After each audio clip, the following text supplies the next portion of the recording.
But I was buying my girlfriend in pre-K, kindergarten, first grade, and second grade porcelain dolls Yeah. and giving Yeah. them to her, and her So parents weird. let this happen. And my Yeah. parents obviously paid for this.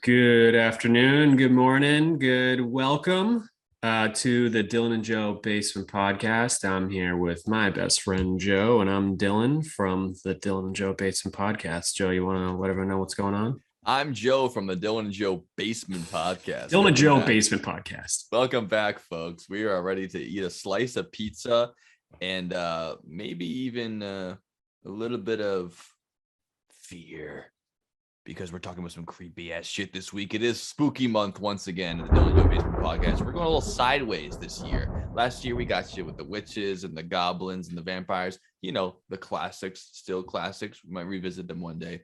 But this year, we're going wacky. What are we talking about today, Dylan? We're going wacky. We're going extracurricular. We're going in extracurricular. Well said. Yeah. A little bit of this is like a honors level. Yeah, you guys have been around for long enough. You know, you graduated to 201. We're not on 100 anymore. Yeah, exactly. Ghosts are pretty basic, high level shit. And they're not going away. They're not. And they'll probably come back and they're always going to pop back up. But haunted animatronics is PhD level spooky. This is next level creepy. Next level creepy. We're talking research deep or as down. Dylan said, spooky meatball, or as the internet says, creepy pasta. Creepy pasta. Spooky meatball. Well, me and Joe will call it spooky meatball. How's that? Just so everyone knows. That's our particular brand of creepy pasta, the spooky meatball. The spooky meatball. The terrifying linguine. Terrifying linguine. Speaking of linguine, I want everyone to start thinking about a new food source. I've been thinking about saying this on the podcast for a couple of weeks now, maybe a couple of months since I've been doing this, but this is your platform as well as mine. It is. Please feel free. Yeah. And I have nothing to gain from this besides global health and healthier podcast listeners, but don't fuck around with sardines, meaning like don't fuck with them in the fact that you shouldn't be shitting on them. So don't talk shit about sardines, the food or the animal. Well, it's like, I mean, there's no such thing as like, what do we call like a meatball, is cow for the most part. It's other things too. You get some, other animals and stuff in there, like lamb or whatever it is. But sardines happen to share the same name as it's a food and the thing at the same time. Right. Yeah. You don't say I'm eating cow tonight. Cow flesh. Yeah, exactly. You say, I'm having a hamburger. Yeah. And it's completely associated with mammals, I think. You say, I'll eat chicken, I'll eat salmon, and I'll eat beef and mutton. You won't say I'll eat sheep and cow. Or even worse, I'm going to have a baby, like malnourished cow, please. Yeah. Veal sounds so much nicer than baby malnourished cow. Yeah. Exactly. I think that's what it is, because they're so close to us that you can't say I'm going to eat a slab of cow tonight. Yeah, you got to change it up. So anyways, sardines are fucking great. It took me 30 years to figure this out. I just want everyone to know that. I just found this out. Like sardines. I just found this out. It's one of the most fucking phenomenal fishes out there, and it goes in everything. So I had linguine last night, red sauce mozzarella, and I added a tin of sardines. It's fucking great. You really are Italian, even more than you think. It's fucking good, dude. That sounds awful. I know it does, but it tastes like adding tuna. Like it's like the same exact consistency. It's only a little different. Just telling you guys. Though, right? I've only had sardines one time. If you get the salty shit, this fucking salty ones, yeah. But I guess I've had the ones in the can. Are you talking about like freshly basted? No, these are canned. Mm-hmm.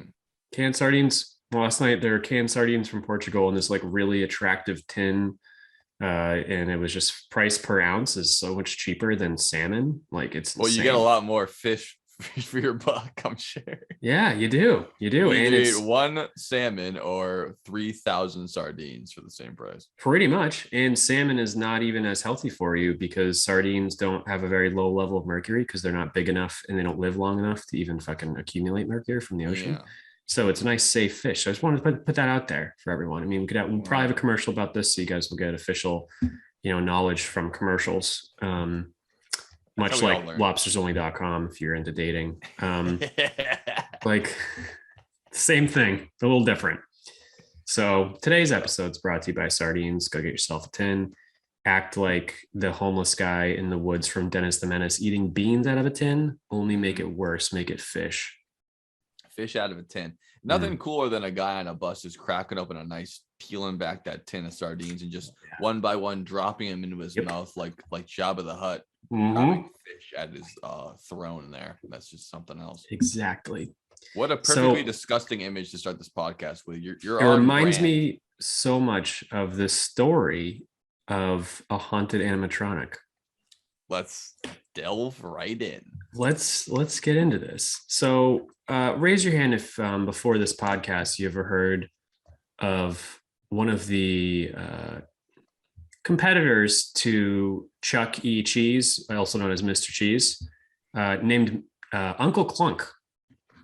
I had never heard of that one before. I had heard of Rockafire Explosion, which was like the Pepsi. Actually, it might have been the Coke to Chuck E. Cheese at the time. That might come up later, but I had never heard of Uncle Klunk.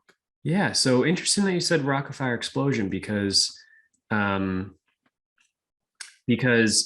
Pizza was a pizza place that started Showbiz Pizza Place, often shortened to Showbiz Pizza or Showbiz. Say, hey, mom and dad, I want to go to Showbiz tonight. And they go, all right, sounds good. We're going to go to Showbiz, created by Robert L. Brock of Creative Engineering, Inc. in 1980 in Irving, Texas. Great That's place. Something we might see going forward here is that it's engineer first. The animatronics come first and they build the restaurant around it. Anyone can make a pizza, right? But not everyone can make a fully functional animatronic guitar playing robot. Exactly. So that's a real fucking thing. And it all makes a lot of sense because if we're, when you think of like these like Chuck E. Cheese's, Showbiz Pizza, Fun Spot. Chuck E. Cheese could be called Showbiz Pizza, honestly. Like that. It's the same goddamn thing. Which one came first? I don't know. I've never heard of Showbiz Pizza. I haven't either because it's a Texas thing, and I think it went. I think it's a lot of this is regional too because it's hard to spread it out. I think Chuck E. Cheese is definitely a northeastern thing.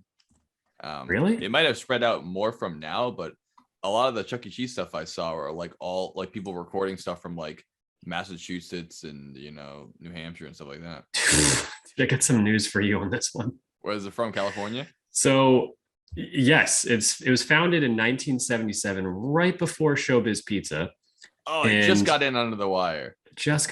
And it actually says the predecessor is Showbiz Pizza, but it says Showbiz Pizza wasn't created till 1980 something. So we have a discrepancy. That's a here. Weird thing. Dear Wikipedia, we got some news for you. I really hope that Showbiz Pizza didn't start after Chuck E. Cheese because that's like starting Disney World with Mickey Mouse and then having your next theme park be Magical Castle World. It's like it's already that. Like you got to think of something better than what it is. So I hope Chuck E. Cheese copied Showbiz Pizza.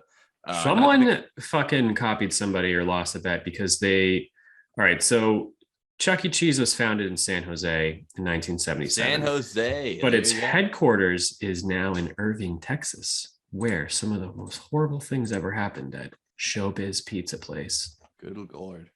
Yeah, good Lord is right.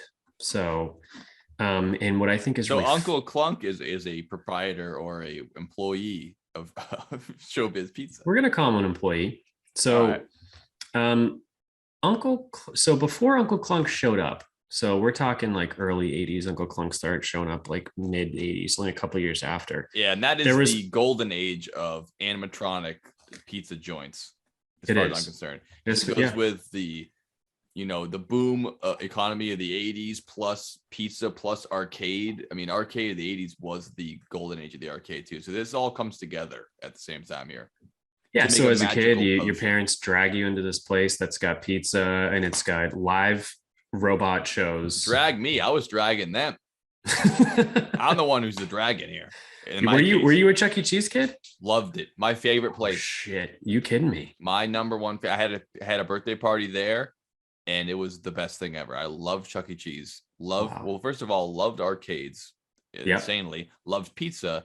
Hey, and if part of it, a banjo playing dog's gonna come up and sing me a little birthday song, you can count me in twice. Give me the tickets, give me the tokens. I loved all of it. I was about this Chuck E. Cheese in particular. So fuck yeah. All right.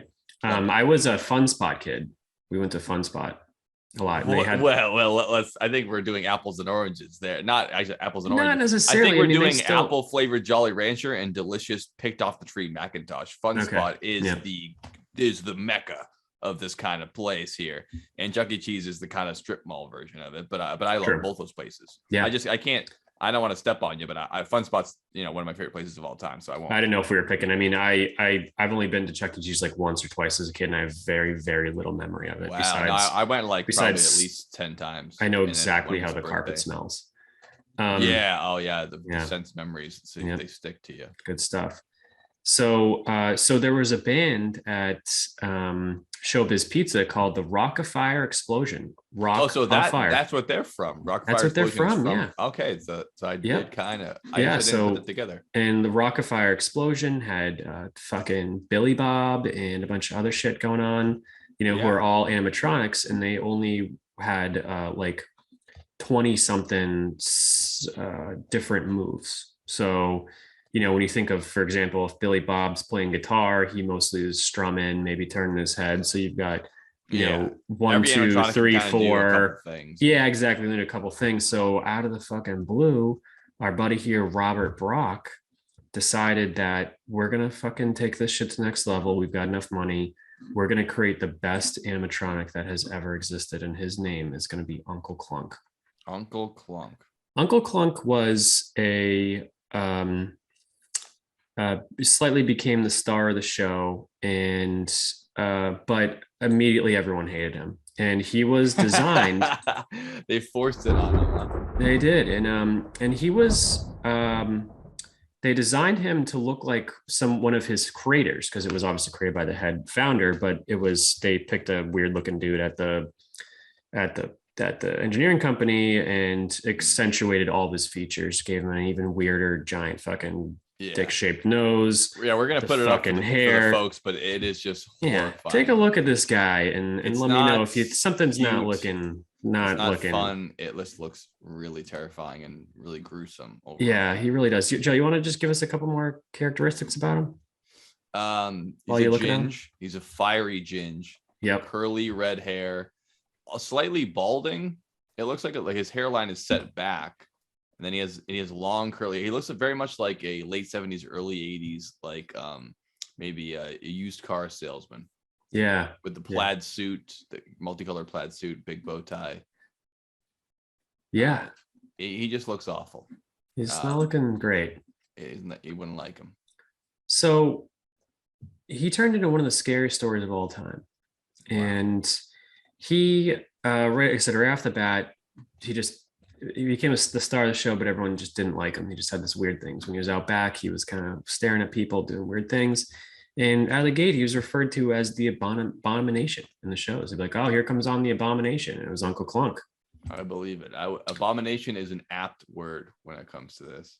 Yeah. And so beyond his like weird way he went about doing things and his strange looks, he was the most sophisticated animatronic character produced by Creative Engineering Inc. at that time. Wow. And he had more than twice the number of movements of any other characters, including Billy Bob.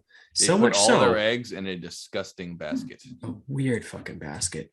And so much so that if you placed a fruit basket relatively close to him that had a phone or a banana in it, he could pick it up. Wow, that is intricate. Yep. And less than 50 of Uncle Klunks were produced, which meant they designed it to be like a traveling show. So like, hey, this is a good way to get customers into this particular pizza joint. Yeah. Well, not just pizza joint, Showbiz Pizza. Showbiz Pizza. Yeah, baby. But less than 50 is still a massive number for animatronics, though. Usually a lot of these animatronics are one of one. I mean, we're talking about Chuck E. Cheese and Showbiz Pizza. They start to replicate them and put them in all their places. But like you go to places like Six Flags or Disney World or whatever, those when they build them as that's what it is. It's not like a mass produced. It's not like Poochie, robot dog. Scary. Yeah. Yeah. So that's a good point, Joe. Anyways, I guess they were just ramping up the locations, and they couldn't put one in every single location because, as you know, with Chuck E. Cheese, like Mr. Cheese, there's one of him in every location. He's always fucking there. He's the guy. Exactly. So what their plan was is to cycle them around, like, hey, the Massachusetts fucking Showbiz Pizza has Uncle Klunk in town this month. Let's go there, Mom and Dad. I can't wait to see him. That's interesting. So they would bring him in. He wouldn't be like set on the stage. They're like, he was like a traveling show, so he would just swing on in. So every single Showbiz Pizza that got him started complaining about him. Every single one. They started saying that they just thought it was creepy. Kids said that it just wouldn't stop looking at him. And I believe all this, by the way. It totally tracks. It tracks. Looking at it right now, if you're looking at it on the YouTube channel, I mean, it looks awful.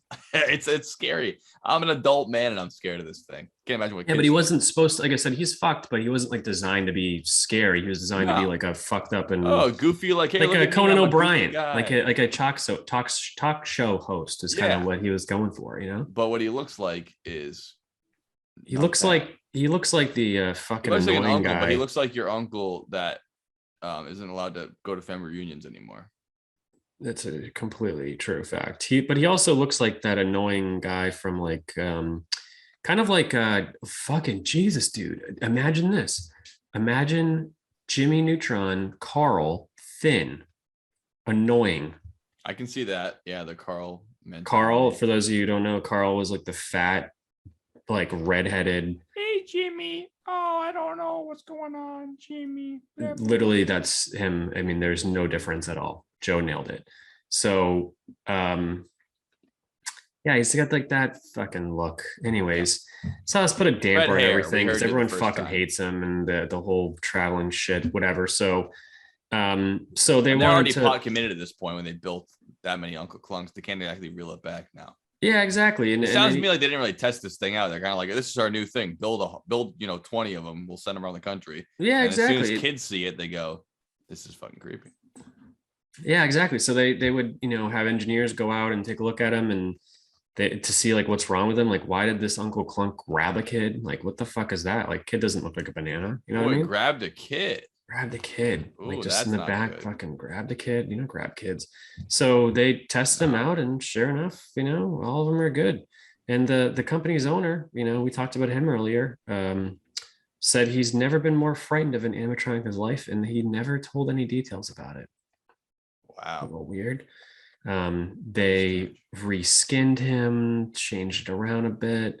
Nothing worked to get people to like Uncle Klunk. Even with the new skin. So yeah, even with the new skin, the new fucking nose, all these things. So then things started to really get down at Showbiz Pizzas. Again, we're in the 80s. And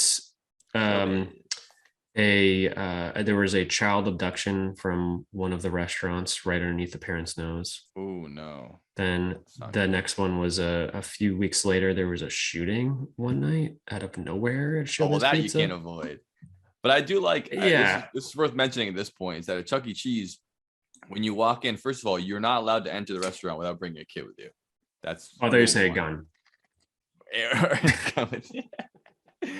And this is my whole life. They must have put this rule in the 80s. Probably people just used to walk in and out, but no. Probably a reason for that. We'll get to that when later. You go in, it was you would have to go in. You have to bring a kid with you, and also they would stamp your wrist with or the back of your hand with a black light stamp, so they could check you when you're going in and out to see, if you brought your kid with you or whatever, just to track everybody. And it must be because of incidents like this that I wasn't aware of. Yeah, no, that's probably it. So there's a shooting, and there was a bunch of other strange incidents at these places, like just a lot of fights, a lot of just bad energy. I mean, it basically is like a playground or like I guess more like a theme park, all packed into one place.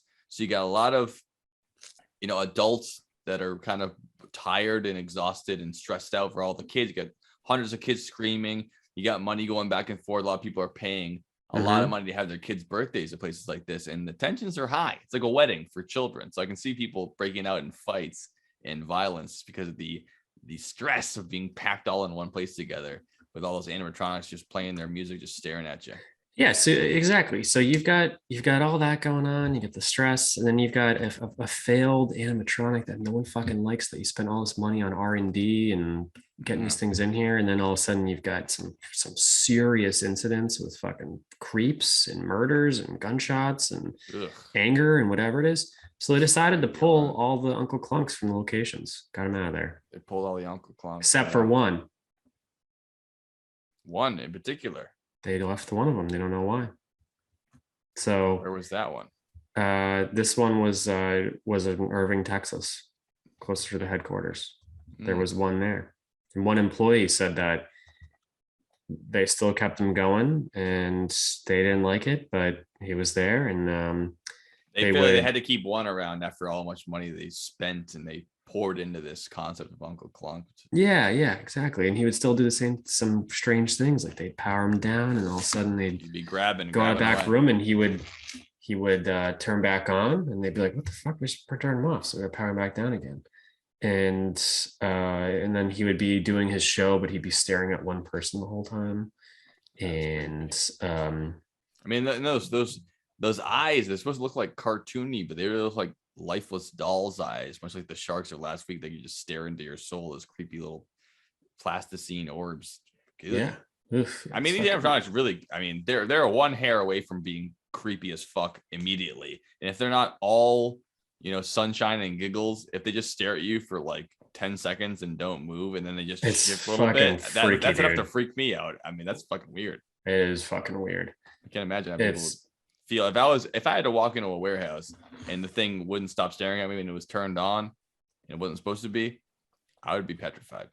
I'd be freaking out. I don't like that at all. So you and all the other customers of Showbiz Pizza were like, all right, fuck this fucking thing. So they put it behind this particular restaurant had a different style of things. Like the showroom was like not exactly the same place as all the other things. It was like, oh, hey, come into this theater and watch Uncle Klunk and his fucking gang do their thing. So they eventually moved him into a completely separate room. Gotcha. And put a black sheet over him and that type of thing, because he was just disturbing the restaurant patrons so much. But then every now and then a kid would sneak back there, come running back crying that Uncle Klunk started, pointing at him through the sheet and, still moving. The hell? Yeah. And then it wasn't until one day where all these incidents still happen, and then all of a sudden an 18-wheeler drove through the restaurant. What? Yep. Oh my God. So we've got murders, we got shootings, and now we've got an 18-wheeler coming through the restaurant, landing within inches of Uncle Klunk, and must have been a brake failure. Exactly. Didn't get him. But it crashed through the front. Oh man. Yeah. And that's fucked up. Yeah, exactly. And then after that, they finally no kids got hit or anything, right? No kids got hit. Oh, good. And then after that, they knew something was weird with this thing from this giant lifeless model that has life and scares people and stares at everyone and grabs kids and all these things. So it's just a bad omen to have in a restaurant. So they eventually pulled it back to their warehouse, and eventually we're trying to. So even the last Uncle Klunk, they're like, even this one can't stay. It's just too creepy. It's too odd. People are getting freaked out. Let's bring it back to the warehouse. Let's not destroy it. Let's keep it around. Let's bring it back to the warehouse. Exactly. I mean, the Uncle Klunk probably costs a shit ton of money. I mean, not even kind of development. These animatronics are expensive as hell, like thousands and thousands of dollars. Yeah, we're like 10 grand. I mean, if you were to buy one, if right now, if there was like a sale of, Mr. Cheese from Chuck E. Cheese, it would be Charles Cheese. Yeah.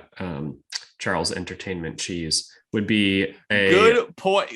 I wanted to bring that up later. His middle name is Entertainment. I love that shit. Love that. Charles Entertainment Cheese. Showbiz Pizza. So Chuck E. Cheese, dude. So funny. It's so funny. Entertainment's my middle name. So they took him back. They took back Uncle Klunk. Mm-hmm. And then the band continued on without him. And they had a Band played on. bad run for like a decade with Uncle Klunk of couple incidences and that type of thing. And now it's rumored that he may be sitting with a collector somewhere in Texas. No The one even final totally Klunk. knows. They might not have totally destroyed him. And one day we may unfortunately find out That he still lives. that he still lives. Oh, I hope not. I hope they I should hope have not. destroyed him. They sure should Torn have. him apart. You don't want I him mean, hanging around. That story is creepy enough without the visual of Uncle Klunk, because it just sounds just the most awful, creepy ass thing. Yeah. His big, his skull looks like a fucking alien. It's so weird and oblong, and his big dick nose and his weird orange hair. It's just freaky all around. He reminds me of like a nightmare clown or something. Like he's like a creation of It or something like that. Yeah. He reminds me of that. And what I was thinking is, so back to like the theory of animatronics and where they really got started. Yeah. They obviously got started, probably more than it around, we could animate things to a certain, not animate, but we could program things to a certain extent, even a decade before that.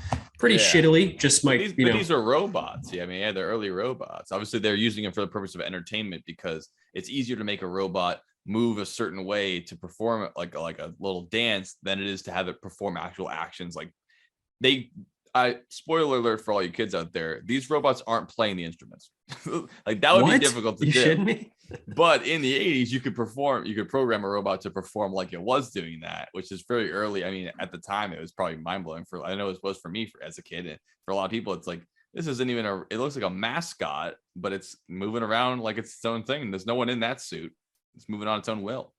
Exactly. And to like, a real small level, if you want to program this type of thing, you basically have like a electrical connection to a motor that just spins in a circle. And then it has leads on all the ends of those things. So like to move the arm up after every 60 seconds, that lead makes contact for like a few seconds with another point that provides electricity to the mustache to do this. Then that thing keeps going. The next thing, I think that one might be every 2 seconds by the video behind me here. The mustache is going. Oh yeah, exactly. Just saying, like if you want a robot to play a guitar, right? It's just a bunch of motors connected to a spinning wheel that gives electricity on a timer. So yeah, pretty cool stuff. So for Uncle Klunk to be doing this fucking crazy ass shit, yeah, it shouldn't be pretty wild. There's no independent movement that should be happening there. It should all be on the rotation. Like I know that the illusion is there, Chuck E. Cheese, that they're playing their show, but that's really all they can do. That's all they ever do, unless you're Uncle Klunk, in which case you have a will of your own. Apparently, freaky. Exactly. And what I think is the funniest thing about this, though, is it's so. I mean, it would not take a fucking brain scientist to look at what's going on behind you and be like, where did this all come from? I know the generation, the World War II generation. This is a product of them. It just fucking is. The greatest generation, as they say. It is. They did shit like this. This is their fucking shit. This is like the pinnacle of their fucking capabilities. Is that they're going to make a restaurant for children. They love children, that generation. And we're going to make a restaurant for children. Uncle Klunk is one of that generation, I think. Yeah. Well, yeah, exactly. We're make a restaurant for children, and we're going to make it entertainment. We're going to have this automatic band because it's going to reduce cost, but also be super high tech because they're taking simple technology and making it. So you just picture a guy that looks like me in this costume I'm wearing in the 80s. So this guy's in his 60s, and he's making like this is the final fucking run for him. Like very much like a Colonel Sanders who didn't hit it big till he was like in his 60s. Very much like fucking Christoph Waltz didn't become fucking an actor till he was in his 40s. Rodney Dangerfield too. Interesting. Didn't know that. Yeah. So a late bloomer business guy goes hitting it big this year, guys. Creates Chuck E. fucking Cheese. Charles Entertainment Cheese himself. Entertainment for kids with really interesting pizza and music. And it's basically a casino because you win the tickets and you have to put your money in and you get tokens. So once they have your money, like chips, you can't leave with the money. That's the money. Put it in, and it's a really good process there. You get entertainment. It's basically Las Vegas for kids. Yeah, exactly. Showbiz. So, let's take a quick commercial break, guys. Our first one of the night, first one of the week. You all right, folks? We're ready for the next show coming up soon. Please come back and see the house band play once again. The person who knows how to party when a party's going on. Chuck E. Cheese. Forget about your troubles, cause we're gonna have a good time.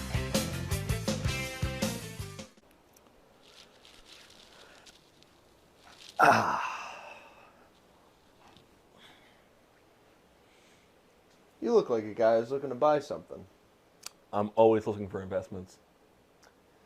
Well, luckily, you're sitting next to the best salesman in North America, maybe the world.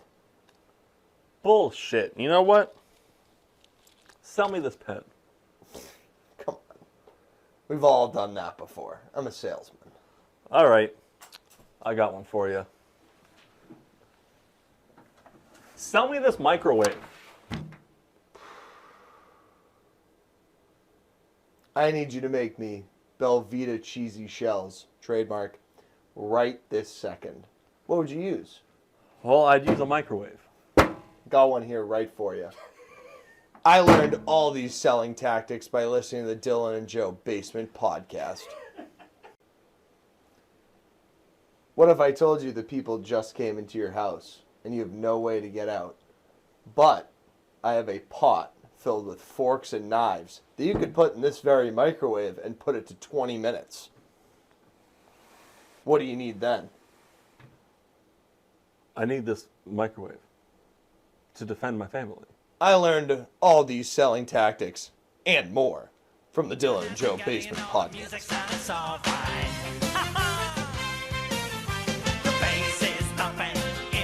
Let's do it. We're back.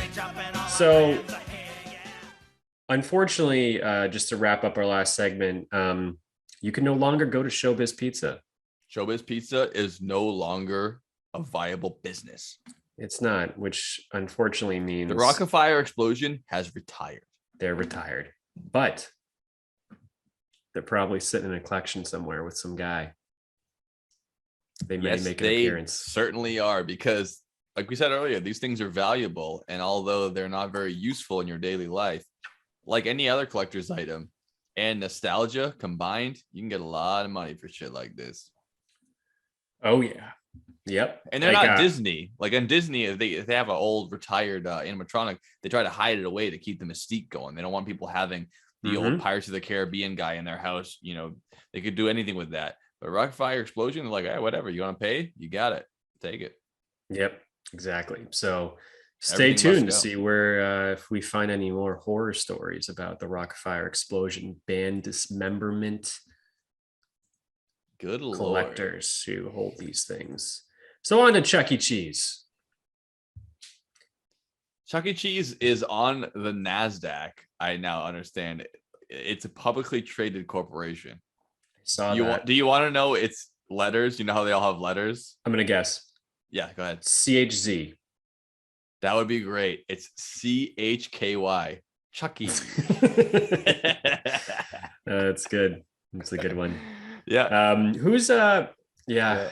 I mean predecessor Showbiz Pizza. Yeah, that's part of it too. Yeah. I'm confused about that. 77 though. That's the year the Star Wars came out. The Rockafire Explosion got on the scene. And now it's still around. A lot of the locations have scaled back from Charles Entertainment Cheese. It was definitely bigger, and it's getting smaller every year, I'm sure, because places like Dave and Buster's come up, and kids, they just want to play iPhone games. They don't really want to see animatronic robots go. They can just put their Oculus on and see a hot porn star dance in front of them. Why do they need to see Chuck E. Cheese singing them a show tune? So, hello, my baby. Hello, my darling. Obviously, they don't do that, but you know what I'm saying. Kids are bored by this shit now. What kind of kid wants this?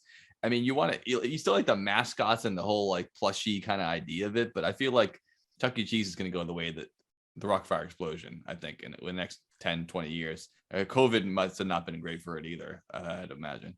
Yeah, unless oh yeah, no.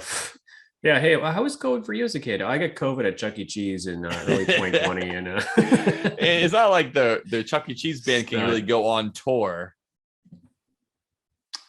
Not that we know of yet, but That would be a funny place to get COVID, like just from a. Oh, I'm sorry. I'm now reading the name of the band. It's the Munches Make Believe Band, not the Chuck E. Cheese bands. I won't mess that The up. Munches Make Believe. Right from here on out, we're going to call them the Munches Make Believe. Yeah, because that's what they are. Yeah. And can you put on just to bring it back to the world of the creepy, which we're going to be heading towards the rest of this pod?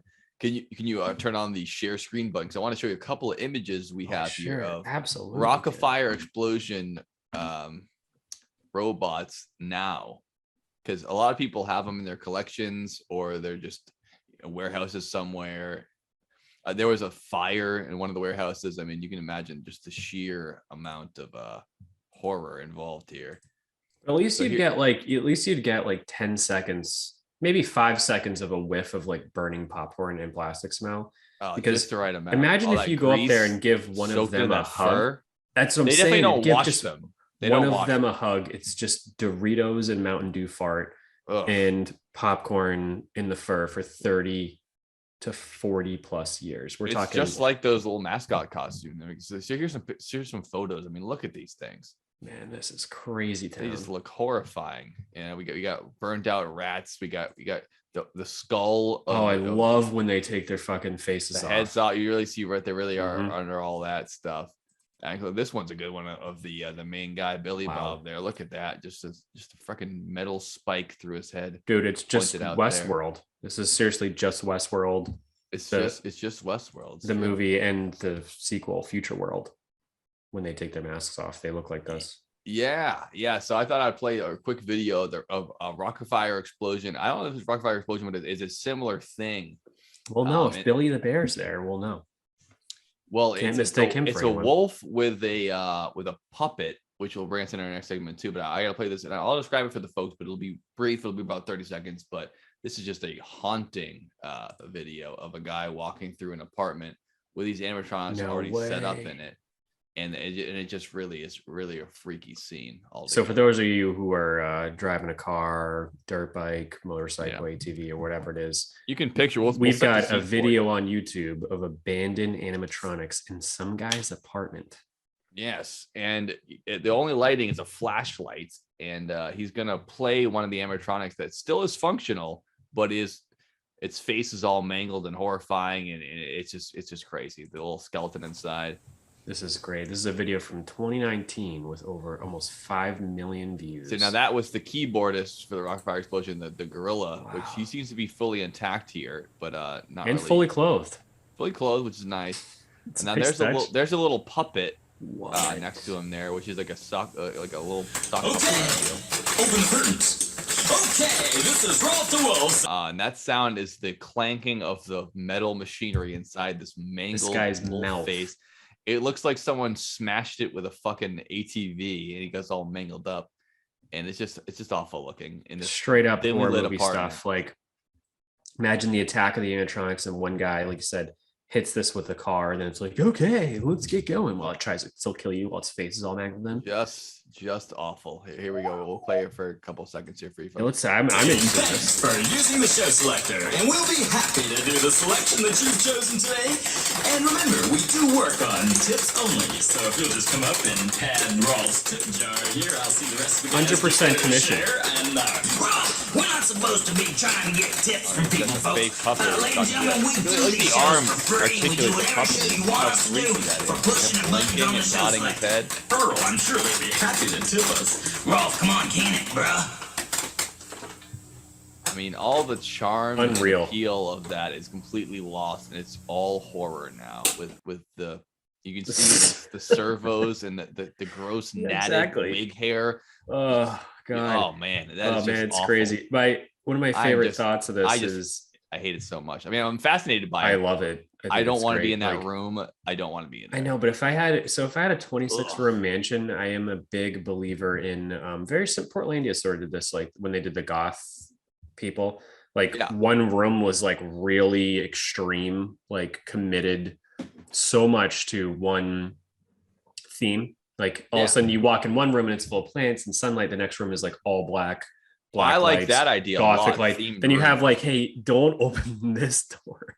That's what I don't Here's like. the one door you guys don't want to go in. Trust me, after a few drinks, I know you're all thinking this is the one door you shouldn't go in, so they're gonna go in the door, and that's the fucking room. It's dark. You have to take a flashlight, and it's as soon as they open it, it triggers the old animatronics that are fucked up. Welcome to the Chuck E. Cheese. I need to. Yeah, I mean, it's just so. And you're like, freaky. I can't go in that room. Do you know how funny of a house party that would be? Be like, I wouldn't go in there. be like, hey, there's a room that says don't enter. Fucking go in there. I dare you to go in that fucking room. And that is the room. You would be like, holy shit. And everyone would go to the room. It'd have to. Couldn't stop anyone. I'd go to the room. You kidding me? I'd be like, I gotta see it. Like, Oh my god, it's so like, oh, Joe's new house has one room with an old fucking rando like side member from the Chuck E. Cheese band. Yeah, which is I called have the Italian drummer the and there's Meatball no drums. Maniacs. What's it called again? Like I said, Munch's Make Believe Band. I think it's supposed to be some kind of parody on Sgt. Pepper's Lonely Hearts Club Band. Probably sounded like that. Yeah, I don't know. yeah. Oh, that's great. That's fucking funny stuff. Oh man, just so freaky though. Just the little iron skeletons beneath with its servos and circuits and. I mean, is it pneumatic? Is that how it kind of jolts it around? It sounds pneumatic, but I just it's not. Is that well, right? I mean, I see tubes. Pneumatic. Some of them might be. Pneumatic might. I mean, you could do pneumatic for sure, and maybe I know that some of the Disney animatronics are pneumatic. To just at least the older ones are just to make it a simpler system. I don't. The new ones now are probably all fully robotic. Yeah, there's less chances for it to fuck up. If it's pneumatic, you have to have an air tank somewhere. So I would. Nothing like the end of the show. No, I'm pretty sure the Chuck E. Cheese ones were because at the end of the show, when all their heads are going down and go, you're like, oh, that's not normal. So I didn't even think of this, and I didn't know this until you mentioned it. But like, I think the only way for them to make that sound is if they're pneumatic. Yeah, that's not the sound of them hitting stoppers. It's just the sound of like just a bunch of pneumatic bullshit going on. So, because if it was electric motors, it'd just be like, yeah. That's why it's like that kind of sound to it, which I think it adds to the fear. I mean, it's all freaky all around, but just to see the collarbone of this crazy looking wolf thing, I want to throw up. It's so fucking weird looking, wild, dude. Freaky, wild shit. Absolutely. And what I think is even funnier is that that particular video, you ever live in an apartment where there's a floor above you? Yeah. We all I would hope most listeners have. I do right now, actually. Really? Yeah. Do you get the like, what are they doing up there? I do. Like you just have like all the time. You're like, what? You just know how you walk around a house, then you're like, why are they bowling? Yeah. Why are they rollerblading up there? Yeah. Why you are be they doing cartwheels indoors? Yeah. Like, is there a shopping cart upstairs right now dancing? Because I don't understand. And then just for years, you're like, what is this? Very like Jeffrey Dahmer. I see where you're going. Yeah. And then, like Jeffrey Dahmer's neighbors, always heard drills and weird noises. And they're like, what is going on there? And he's like, just nothing. And then you realize that it's like, oh, he has an animatronic collection from Chuck E. Cheese from 1977 that he likes to play at night. Honestly, I'd probably rather find out that my neighbor's been murdering people and keeping their heads in the fridge than my neighbor has a full collection of the Rock-afire explosion that's dismantled in his attic going, oh, welcome, we work on tips. La, la, la, la, la. Like, it's just so fucking Well, let me ask you a question then. I mean, if that's what you feel. What if that's what I feel in this moment? Yes. Yeah, I'd probably rather not have Jeffrey Dahmer as my neighbor. Just 2 cents. I didn't say Jeffrey Dahmer. I just said a neighbor that cuts people's heads off and puts it in the fridge. All right. Okay. All right. Yeah, that clears it up a little bit. So, no, but imagine. Or splitting hairs or splitting heads. I know, but Imagine it's I Am Legend. You're Will Smith, and I'm the Omega Man. You're the. What is that? That's what I Am Legend is, a remake of Omega Man. Oh, who would have known? Yeah. Now we know. So you're Will Smith, and you don't have the dog before you fucking kill it. And spoiler alert. And saddest part of the movie. Easily. There's no other people, and you have to have fucking. Dude. I couldn't do it. I need people. I need to talk to you every week. Like this is. Yeah. And then you're like, all right, I can't do alone for a while. That's why I talk to myself when I'm alone all the time, just to hear like voices in my head. Would you would you hang out in Chuck E. Cheese every now and then? Throw those bad boys on? I might actually, because right now I wouldn't, because it'd be so freaky to be alone in that place. But if there's no other humans, it might be your best like bet to just be around something. Your mental health solution for the end of the world Yeah. is to go to Chuck E. Cheese and talk Just, to you know, robots. hang out in the ball pit. Hey, Mr. Chef, how's it going today? I don't know. Let's play a song. He's And you go, like, "Oh, yeah, I'm gonna no, play yeah. the second song." You should play it. I love that. Will you play that again this time? He's playing fucking Incubus because it's been frozen in the 90s. Exactly. Then you just scream at him. You just do whatever you want. There's no Take rules. out all your anger on him and be like, I always thought that before the apocalypse happened that I might be in a better place than this, but you're still stuck here too, you fucking pizza drummer. You're just like me. I said I'd be here at 6:30 on the dot. You didn't even turn on before this happened. Yeah. Sorry. I'm just lashing out to you. Wait, I'll make the pizza. Even though you're a chef, you never get it behind your drum set. Yeah. Not all of us. I mean, get out to from behind not them, work so. all the time. Kids these days. Yeah. Reality show from the Dylan Joe Basin podcast. If you or anyone you know has a animatronic collection and you want to let us use it for like a day for make some videos, let us know. Even just one animatronic, just one, even just one, so we can have a session with it. It's so cool. Well, I found so many cool videos of abandoned animatronics and old Rockafire things. But before we get off the animatronics trail here, because I got a whole other separate little lane for you here that's in the same podcast lane. I'm not going to leave you too far away. And I think we should double back on final thoughts and talk about animatronics and why they're so fucking scary. But it is one of the most popular video games made in the past decade. It's sold more than most things that you've heard of that you've actually enjoyed. It's sold more than A Boy and His Blob. What was that game you liked? With the blob. The Maw? The Maw. It sold more than the Maw. It sold. Oh wow, that's a hard. I mean, not many people meet that record, dude. Yeah, it might be up there. It might actually sold better than Donkey Kong Island Paradise. I'm not sure if it did. Yeah, but its popularity certainly is way ahead of itself, and it spawned multiple sequels. And now they're actually building. They're in the process of building a theme park ride based solely on this game. And some of our listeners might have heard it, but most of our listeners aren't teenagers, so they might not have. But it's a computer game called Five Nights at Freddy's. Have you heard about this game? No. It's a game that's completely based off of our podcast we're doing right now. It is, you are the character. You're trapped in an old Chuck E. Cheese type pizza parlor. You should. And all of the animatronics come alive and are haunted. And it's your job to try to survive 5 nights at Freddy's. And as you play through the game, you're not allowed to walk around. You're supposed to like switch between cameras, like almost like you're a security guard watching the place. And as it goes on, these things start to come alive and get more fucked up, and they start walking around and coming after you and trying to kill you. Sounds awesome. Do you get guns? It's completely based off. No, you don't have guns. That's the thing. You have a flashlight and you can control the cameras. That's all you can do. So it's kind of like that horror movie game with the night vision. Yeah, it's a survival horror game. It's not an action game. You just, all the things are more powerful than you. But yeah, it's completely based off of Chuck E. Cheese, Showbiz Pizza kind of thing, and it's huge, a huge video game. They made a bunch of sequels of it, which I'm sure have diminishing returns because the whole fear factor is not knowing what's going to happen when you play the game. But yeah, they're building a theme park right now. It's Five Nights at Freddy's. They have the animatronics being built right now, and you're going to drive through on your little cart. And all the animatronics are going to go nuts on you, and you have flashlights to try to take them out. I think it's a really cool idea as far as fear goes. And obviously a bunch of thousands of fan-made videos of people doing like, oh, Five Nights at Freddy's, me and the bear are going to, he's going to kill me or whatever. And all other kinds of weird internet stuff where people want to marry them and stuff like that, to each their own. But I mean, this is the exact product of this time in the 80s where people building these pizza parlors for animatronics, and now there's video games nowadays being like, how freaky are these things? Can you imagine being trapped at night with Uncle Klunk and they're like, yeah, I made a video game out of it and it's fucking terrifying. I mean, wow. I've never played the game and I'm not going to buy it, but I've seen clips of it and it is quite freaky. Maybe we should play that game sometime, Joe. Yeah, maybe we should play it. Sure, we can find a version of it. We'll put it on the Patreon.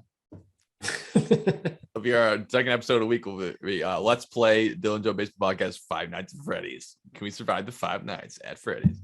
Yeah, they have a VR one now too. I think where you're feeling. Dude, that's that one would get me. okay. So If I'm looking at the screen, this I'd be isn't okay. worth But if I have to playing actually until look we around the have room VR. and see a Chuck E. Cheese come and try to strangle me, that would get me. I would be scared.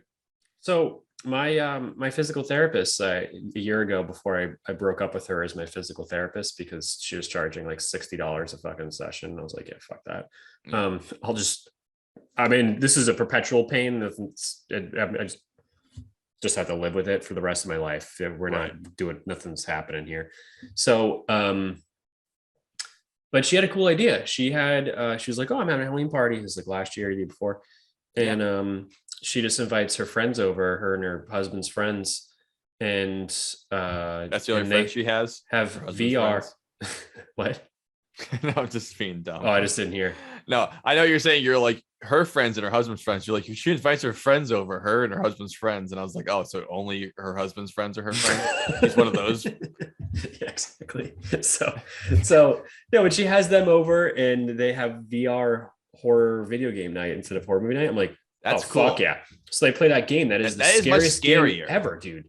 Like that one where I'm telling you, what's the name of it? It's like you have first of all, there's batteries. Like 100 of them. I know. So it's hard to say. It was free. There's one called PT. There's one called Insomnia.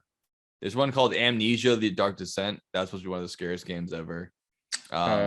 Resident Evil has one. I mean, there's a million of them. It's very similar to that, but that really would get me. I'm not nearly as scared as a horror movie as I am playing a scary moment in a video game for 5 minutes, because you feel like you're in control of it, and I can feel the fear of getting attacked, even though you're not being physically attacked. It's that entrapment of being in the game. That's why I've never played that game Alien Isolation, which is a survival horror game where you're just trapped on the ship with the alien from the movie Alien. And I'm like, I love that movie. Can't do it, dude. It's such a cool idea, but I wouldn't enjoy it. I'd be just too scared the whole time. Well, you're just like coming home from work and you're like trying not to be fucking so scared, and and you're just you can't relax. You cannot relax. Dude. Like, I mean, that game Hellblade: Senua's Sacrifice, where you are the Viking girl with schizophrenia, that is enough with headphones for me to be like, I had to put it down multiple times to be like, oh my God, I need to dude, take a break. Fuck that game, so dude. Scary. But I could watch every horror movie. I could watch every horror movie in a row right now and be like, oh, that was good. That was creepy. But 5 minutes of a really good VR game, or even not VR game, just VR being the audio in your ears, like that's enough to maybe be like, okay, I gotta get out of this. This freaked me the fuck out. So I think that's the next level of scare. It's so much scary, dude. It's so much scarier than movies or you whatever. Because like, dude, here's well, exactly. Just like, I'm just reiterating everything you're saying. But one, I googled scary Xbox One game with camera, immediately came up with Outlast. And Outlast, okay, yeah, that's the game I'm talking about. Gotcha. And I've played both of them, and dude, I can't do it. Like, I can, but it's so scary because all of a sudden it's like, oh, you have to go in the basement now, and it's like water and whatever. Yeah. And you have an old VCR camera that we all had that has night vision mode, and you have like AA batteries that are like dying, and then you just see even the batteries are dying. I mean, that was just stressful itself. So stressful, and you like see something in the corner, like this like thing like fucking eating something, and you're like, oh no, I hope it doesn't hear me. Then it like slowly turns around and your camera dies, and it's chasing you, but it's not going very fast, but you're running fast trying to figure out how to get out of there while this thing's just coming after you. And I'm like, this is terrible. So I was talking to her, my physical therapist, and she's like, yeah, this is what we do. Like, we have VR and we're playing Outlast, and it's the scariest thing on earth. I'm like, yeah, I believe it. That's terrifying. It's like, we kind of just see how long each person can last. I'm like, it's a fun party. They can outlast. What a crazy party. What a party. See who can last longer. That's great for this time of year, but that's quite a New Year's Eve activity. Scary. Really absolute shit out of everybody. Yeah, that'll do it. So before we segue into whatever is next after this, I just want to bring to light a couple of Chuck E. Cheese things. Like Chuck E. Cheese has had some fucking shit happen, including like a really bad shooting. I believe it, man. It's like Disney World where make you think like, oh, no one ever dies here. It's like, of course it is. Millions of people go there A every lot year. of people have died in Chuck E. Cheese. Like a lot of people, like hundreds. Like And you had to try to kind of sweep yeah, that under the rug. you've got For brawls instance, breaking too. out. A tire flies through a window, injured 3 people. Damn. Just shit breaks out over like the machine's not working and people getting fights. Like people taking home the wrong kids by accident. That is a whole other fucking bag of worms. Colin Zabrowski and Daniel Lubach were arrested for smoking heroin in the bathroom at a That's not the place location. for that. You don't do it It's there. like who's doing that's so depressing. Like that. Dude, What are you he was doing there. in He was there Costa with Mesa, the California? banjo. The banjo dog is back there with them, being like, "Yeah, man." He's the roadies. Oh my God. The guys here like, "Yo, I like your show, man. I like your banjo work." He's like, "You want to go in the bathroom and do some horse?" Yeah, exactly. It's funny 'cause I'm Crazy. a dog. But, Crazy I town. don't- Mr. Cheese, because as you know, I mean, sometimes they're not animatronics. So Chuck. Oh yeah, they also have the guy dress up, walking around. Yeah, lady dress up. Yeah, walk around. he's done plenty of groping. Oh, Of moms. Well, Yeah, because what kind big of job mom is groper. that? You have to have them be along with kids and be entertainment, but it's a shit job and it pays like shit. So who are you going to get to do it? What's the incentive? Not the pay, not the job. Hanging out with kids and moms. I mean, that's a creepy part of it, but like that's the appeal of it. Pretty fucked up. Yeah. Exactly. Whenever you have a job where there's no incentives at all besides who you're around, like gym teacher, then creepy shit happens because people do stuff for a reason and they're not doing it for the money and they're not enjoying it. So why are they doing it? And I wouldn't trust a lot of those Chuck E. Cheese guys. And the only reason why I trust them more at Disney World is because they vet people so much and they'll fire you for sneezing. So that's why the Disney World, you kind of trust them like, oh, they're not going to grab the kids or whatever. But, you know, if you go down to Shrewsbury, Massachusetts at Chuck E. Cheese now, I don't know who the fuck's in that costume. Who would want this job? They probably get paid $9 an hour to walk around in a 100-degree suit and have kids scream at them and punch them in the balls. I don't trust whoever wants that job. It's the guy who volunteers to take the Boy Scouts out for the weekend. Why do you want to do that? That sucks. Oh, because you want to hang out with kids all weekend. Okay, that makes more sense. And also creepy as fuck. It adds to the creep mystique. So we've all had an animatronic in our house at one point, Joe. Did you know this? I wouldn't have guessed this before you brought it up as a part of our pre-podcast powwow here, because I didn't even put these 2 and 2 things together. But as soon as you said it, I pictured the servos and the moving mechanisms, and it's basically taking the Rock of Fire explosion at home with you. Please tell the audience what the hell we're talking about here, because like you're right, most people I know had one of these, or they knew someone who did. Exactly. Yeah. And this one didn't need a plug, and it didn't need to be in one place. It could move around. It had batteries. It could learn things that you said to it, and it spoke a certain language called Furbish. So you guessed it, Furby. And what made it so Furby. cool was also what made it so scary. And I also have yet to meet you. I hope you can be the first, Joe, but I've yet to meet anybody who ever was able to actually teach it anything, because we tried very hard. We got one for like Christmas 1996. Yeah. Like the 3 of us, my brother and sister and I. Right. And we got one Furby and it was gray and had the black spots and whatever, and we turned it on. It was cool. Fucking Furby. Furby was fucking awesome. I loved my Furby when I got it, and I loved everyone else's Furby because it was so cool. Fucking gift, man. Anyone who doesn't know what this is, it's like a little toy, but it's a robotic toy that it was like motion activated, so it knew when you were around it and it would turn on. And much like these animatronics, it had those like eyelids with like those plastic shell eyelids, and it could blink and it could look and open it, close its mouth. It looked like it's an animatronic toy. But I wanted one so badly, and I had to wait like a year and a half. In kid time, I had to wait 100 years to get one because everyone else had one before me. But when I did get one, I loved it for a week, and then I was fucking terrified of it, and I put it in a closet and never got it again. Yeah. So that has happened to many people, including one person on Reddit who somehow, same thing, got her friend's Furby and loved it, played with it, and then went to a lake with her family and dropped it in the lake. You know, good old dockside Furby time. Dropping. Did she do it intentionally, or it was no? This was unintentionally. She never had any bad memories of it. But really? so she got it and it's fucking dead Furby. She must not have had it for that long, because all it takes is having it for a week and then waking up and going to the bathroom and walking back into the room and it walking.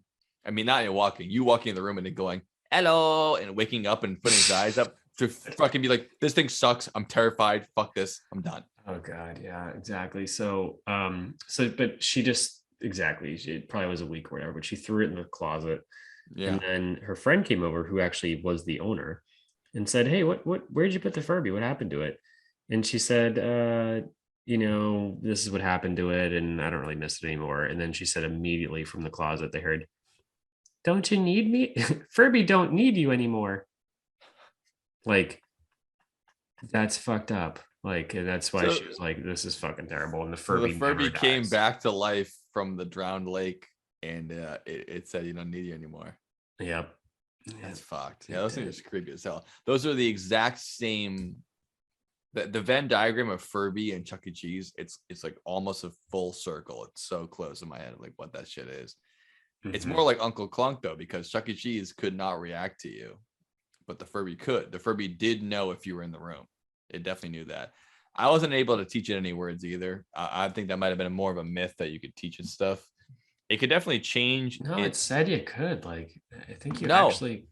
I don't know. No, how. it said it, but I never heard a Furby actually say words that people taught it. I know that they advertise it that way and they sold it like it's a parrot. You just keep saying the word over and over. Yeah, they did. Or that, I don't know if it ever was it actually on the advertisement? Because I don't remember ever seeing it, but we just knew that like if you hold its tongue down and I think you could reprogram it to act not. I think the real selling point that they were trying to hide is that it wouldn't be so repetitive. So it would have a certain number, picture like the animatronics, right? It had 20 things it could do, but instead of doing it the same thing every time, it would change it up so frequently that you'd be like, oh, it's doing different stuff. Like it must be reacting. But I think it could only do a certain number of things. I mean, the thing probably cost like $40. And then when they gouged you in Christmas time, it was like $80, but it wasn't like a robot. It couldn't learn. They didn't program in Furby doing the voice of what you said and then changing it with a voice modulator. It didn't have it had a floppy disk, like this is fucking late 90s or late 2000s shit. It couldn't actually parrot back to you unless you has a voice recorder you could hold down. But I don't know. I might be wrong about this. Yeah, so I just read about it, and for those of you who are wondering, Furby could not learn anything. Yeah, that makes sense. But it did have a feature where it wouldn't really do a whole lot for the first like couple of turn-ons. Like you would turn it on and off. It wouldn't start saying hi till like exactly like the 15th time you turn it on. Smart. Yeah, it would start saying stuff, but I mean, it's a brilliantly designed toy where it seemed like it's sentient because of much like animatronics, we have a certain number of things we can do. How can we make this thing feel like it's alive? But it barely can do anything. That's what animatronics are, right? It can barely do anything. Let's make it feel like it's alive to people, and it does the job. Yeah, if you give it human features, and it's gonna feel like it is. Like there's a big debate that if there was a genuine robot that was like Westworld, and like our brains are not capable of like really not seeing it as much and feeling bad for it. All of a sudden you watch this robot who looks like a human that's like stuck in this horrible laborious job. Yeah. And like getting whipped, you'd be like, stop it. like right. The more you couldn't help it. You'd be like, no, this is not right. Like, I know it's a robot, but I still just feel there's some sort of something, although there isn't. We're not able to do it, but fuck that. I think that a big part of that though is trying to make things seem as close to human as possible. And the more you can see things get closer to human, the more far away they are. Which is a concept called the uncanny valley. Have you ever heard of this concept? No. It's a concept that it strikes fear response in people as part of computer generated animation and even animatronics to try to say you want to get something to look as close as human as possible, but not be slightly off. And that slightly off part actually invokes a fear response in humans. That's why there's a name to the uncanny valley. It's like seeing a person with eyes that are slightly too big, like not as human, like a person with eyes that big. It looks scary because like that's kind of looks like a human, but not quite. Like think of things like I think it's that movie with they make the alien that has like it's a girl with like a tail and the black eyes, whatever was that? Not Sliver, but it's something like that. Splinter, whatever it is. It's like it's just human enough to make you think it's like a person, but it's not enough to be a real human. It's just freaky as all hell, which is like Furby or like these animatronic skeletons being like, "Hey, buddy, I'm just like you. I'm just like you." It's enough to be like, that's fucking terrifying. You're trying to be like a person, but you're not. And that invokes the fear response, which I think is a huge part of how terrifying things are, like Uncle Klunk or that game Five Nights at Freddy's, where it's like, it's supposed to be happy. It's supposed to be fun. It's supposed to kind of act like it's interacting. But as soon as you lose that suspension of disbelief, it becomes like this terrifying, like horrible thing that's existing in the world. And it's just freaky. It's unreal. I think it's like an old like caveman response to be like, you're just not quite right. And when you're not quite right, it means that I'm in danger and I can't trust you, which makes my adrenaline go and my fear response head up. And it's like, I don't know what it is about you, but like, you're just not right. And I think that's the thing that get these Chuck E. Cheese things all freaky in our minds, to be like, they're kind of like, oh, it's like a little mascot or whatever, but like they'll never quite interact with you like people will. In those slight discrepancies, like Uncle Klunk, just his weird nose just looking in his eyes, just fixating on you for too long. It's something that a human wouldn't do. And it just is enough to get your lizard brain going. You're like, what the fuck going on? Like the fear starts going like, what is this? It's just freaking me out. It's kind of human, but not human enough, which is scarier than it being like, I mean, I'm more scared of the Chuck E. Cheese robot turning and looking at me in a dark room and not doing anything than I am a giant werewolf animatronic going roar, roar. Because they're like, okay, it's cool. It's a werewolf. It's supposed to be scary. And if it was actually a real werewolf, I'd be in danger, but I'm not. But just a Chuck E. Cheese just sitting there and just looking over it and looking right into your head, it'd be way scarier, even though it's not doing anything threatening. Just because like, that's not, I don't know what to do with this. Like my animal brain doesn't know what to do here. And I'm freaking the fuck out. I think that Furby had some of that too, where you're like, why are you talking to me right now? It's so freaky. Yeah, in a it's uncanny. I couldn't say it better myself. Everything you said about just having something that is just slightly not off. Quite right. And again, Westworld, that's the best example, is that like just something slightly off and you can tell. But a modern day example of this is Britney Spears. If you look at her social media, we brought her up before. The uncanny valley. Dude, you look at her goddamn Instagram page and it is so fucking weird.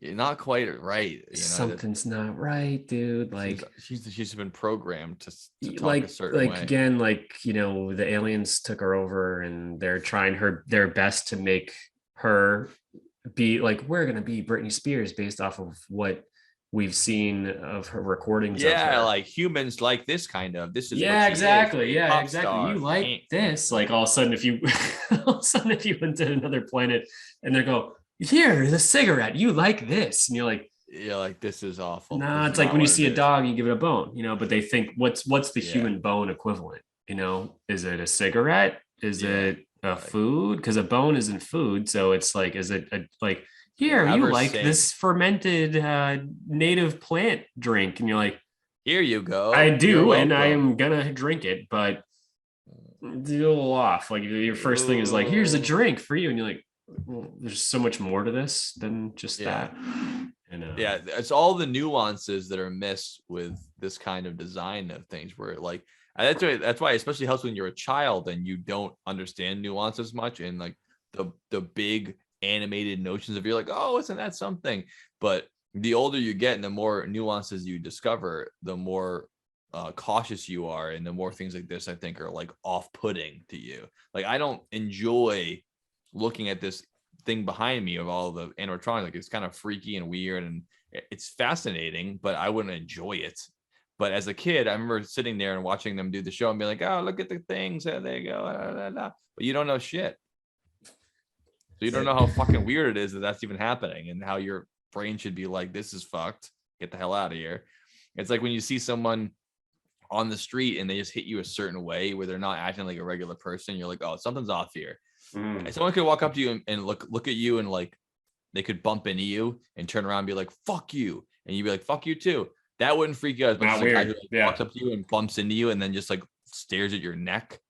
You're like, what the hell is that? Like, just the fact that they're not even aggression, it's just the uncanny part of like, what the hell's going, something's off here, and it hits that part of like your deep like brainstem almost to be like this. I don't know what it's going on, but I feel like this chill in my spine. There's And something I can't to tell it, you yeah. what it is, but what I do know is that it ain't fucking normal. And I think it's part of the pattern recognition we have in our brains. We're like, it's supposed to go a certain way. Even if it goes poorly, it's better than if it goes abnormally. That's the fucked up part. That's right. I think that's also what freaks people out about alien encounters and stuff. It's like, it's not that they're trying to attack me with weapons. It's the fact that they look kind of like a sentient being, but not quite. And I don't know what to do with it. And it's chilling to the bone, the very idea. Yeah. Freaky as hell. Freaky as hell. I'd agree with that. Yeah, or another one is like when people come on too strong. Yeah, you're like, So I this feel is hate not how salespeople people because act. if you don't do it right, it's like the most repulsive thing you could do is talk to somebody with immediate intentions of wanting something. Yes. Never Yeah, good. It's Never good. It's worse than Hey, coming how's up it going? What are you aggressively. doing? Oh, that's so nice. How's your day going? Cool. Do you want to buy this? And they go, fuck you. No. It's don't. unnatural. Yeah. It's so much better to have someone who's like, I don't give a fuck if you buy it or not. And actually, you're ugly and your shoes are bad. You're like, all right, this guy's all right. Like, you don't like them, but you're like, I get it. Like, we're on the level here. But someone's like, hi, how are you? Hey, welcome this way. Nice Can day. I interest love you in your a blah, blah, shirt. blah? It's like, it's unnatural. It's not a human instinct. It's forced and it's strange. And it's It's like, what do you want? Like, why do you like me? What do you don't know want me. from me? Like, Yeah. I don't know how to pin you down. Like, even if it's that human thing of wanting to categorize things. Like, what are you? You're this. What are you? You're this. Even if I know you're an enemy or you're bad, I can pin you down and I feel more comfortable knowing that about you. But the fact that you're up in the air and you're acting like you're nice, but you're actually bad, that's more uncomfortable in the psyche. Like, your brain wants to be like sorting things. And as soon as it can't, it is all discombobulated. And I think that evolutionarily we're wired to be like, if you can't categorize it, fucking freak out, because you need to be in flight mode, not fight mode. If they're aggressive and they're bad, you can go into fight mode. But if you don't know what's going on, just go to flight, full on fear and panic, because all you know is that you don't know, which is the scariest thing of all. The unknown. The unknown. That's right. Do you want to take one more commercial break before I get into our next segment? Let's fucking do it. Yeah. We'll see you guys after this paid broadcast by a special sponsor of ours. See you soon. We'll see you after the break. Okay.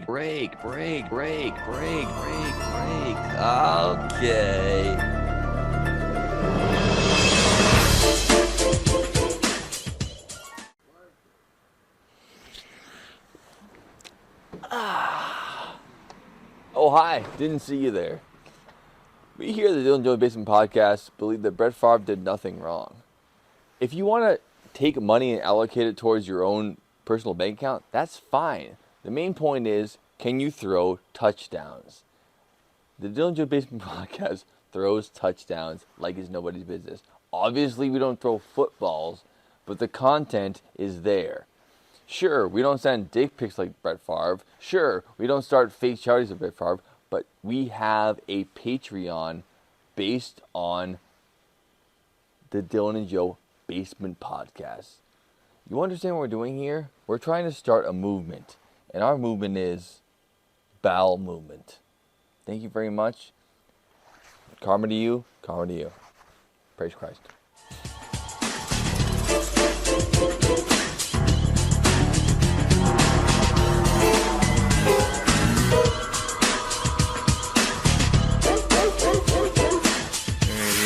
Gentlemen, dogs, cats, beer cans, and bow ties. We're back. It's a basement podcast. That's why the bow ties. So fruitly. We just covered a bunch of things, animatronics and Chuck E. Cheese and fucking So I wanted to dovetail this in from the Uncanny Valley we were just talking about, and you brought up the idea of Uncle. Now I can't remember his name. Uncle Crunk. That can't. Uncle be it. Crunk. Uncle Chunk. It's Uncle Chunk. Yeah, it's actually Uncle Klunk. Uncle Klunk. It's a clunker. Klunk. Absolutely. And that made me think of all kinds of other things, because we didn't really, commiserate on this. It wasn't like a single subject like DB Cooper. We could do research on it independently. I was like, what else does this remind me of? Chuck E. Cheese, this, that, and the other. We've been talking about all animatronics, but that creepy apartment video of that wolf with a little hand puppet was Oh, what I God. thought of. And I hadn't Yeah. even seen that video yet, but what I thought of when I thought about uncanny, creepy puppets, animatronics, is literally puppets, ventriloquist dummies, which brought me into a whole other level of creepy horror stuff. It's just like Oh, man. dolls and dummies that come alive. It's Mhm. part of that uncanny valley. They're supposed to be fun, cute for kids, but you take it like 1 degree over from like its little fun jokiness, and it gets immediately creepy and just unsettling. And it reminded me of all these other things that are just these creepy dolls and shit like that. And the number one thing it made me think of, which is my number one with a bullet from being a child, which is R.L. Stein creation, Goosebumps Night of the Living Dummy, which terrified me to no end as a kid.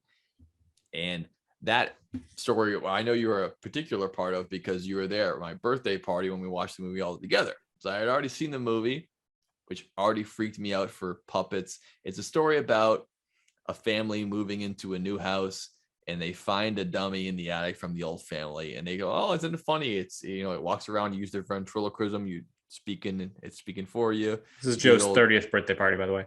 Yeah, it just happened. I moved to a new house. I home my boys over to have a little sleepover.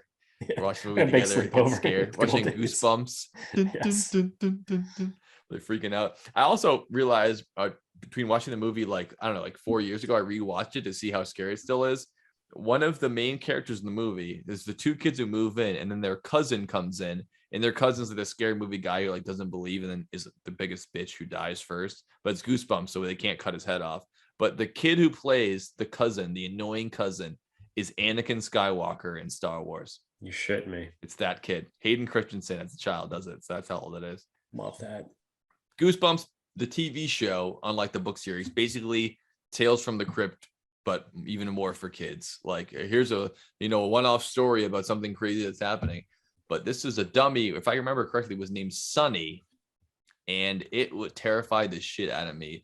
It would, you know, you'd be talking with a dummy or whatever, it happens, and then there's a 1 or 2 scenes where the eyes just shift around a little bit. You know, the kids are like, "What? What's going on there?" And the parents are like, "It's not real. It's just a fake little wooden person. Don't worry about it." But of course, it comes alive in the night to kill, and it scares the shit out of you. And I just got that freaked me out. If I wasn't freaked out already about that, it freaked me out totally on puppets and dolls and things coming to life at night. I mean, it took me years to get over that fear of, you know, a doll coming to life and just killing you and freaking you out and all that kind of creepy shit that goes along with that.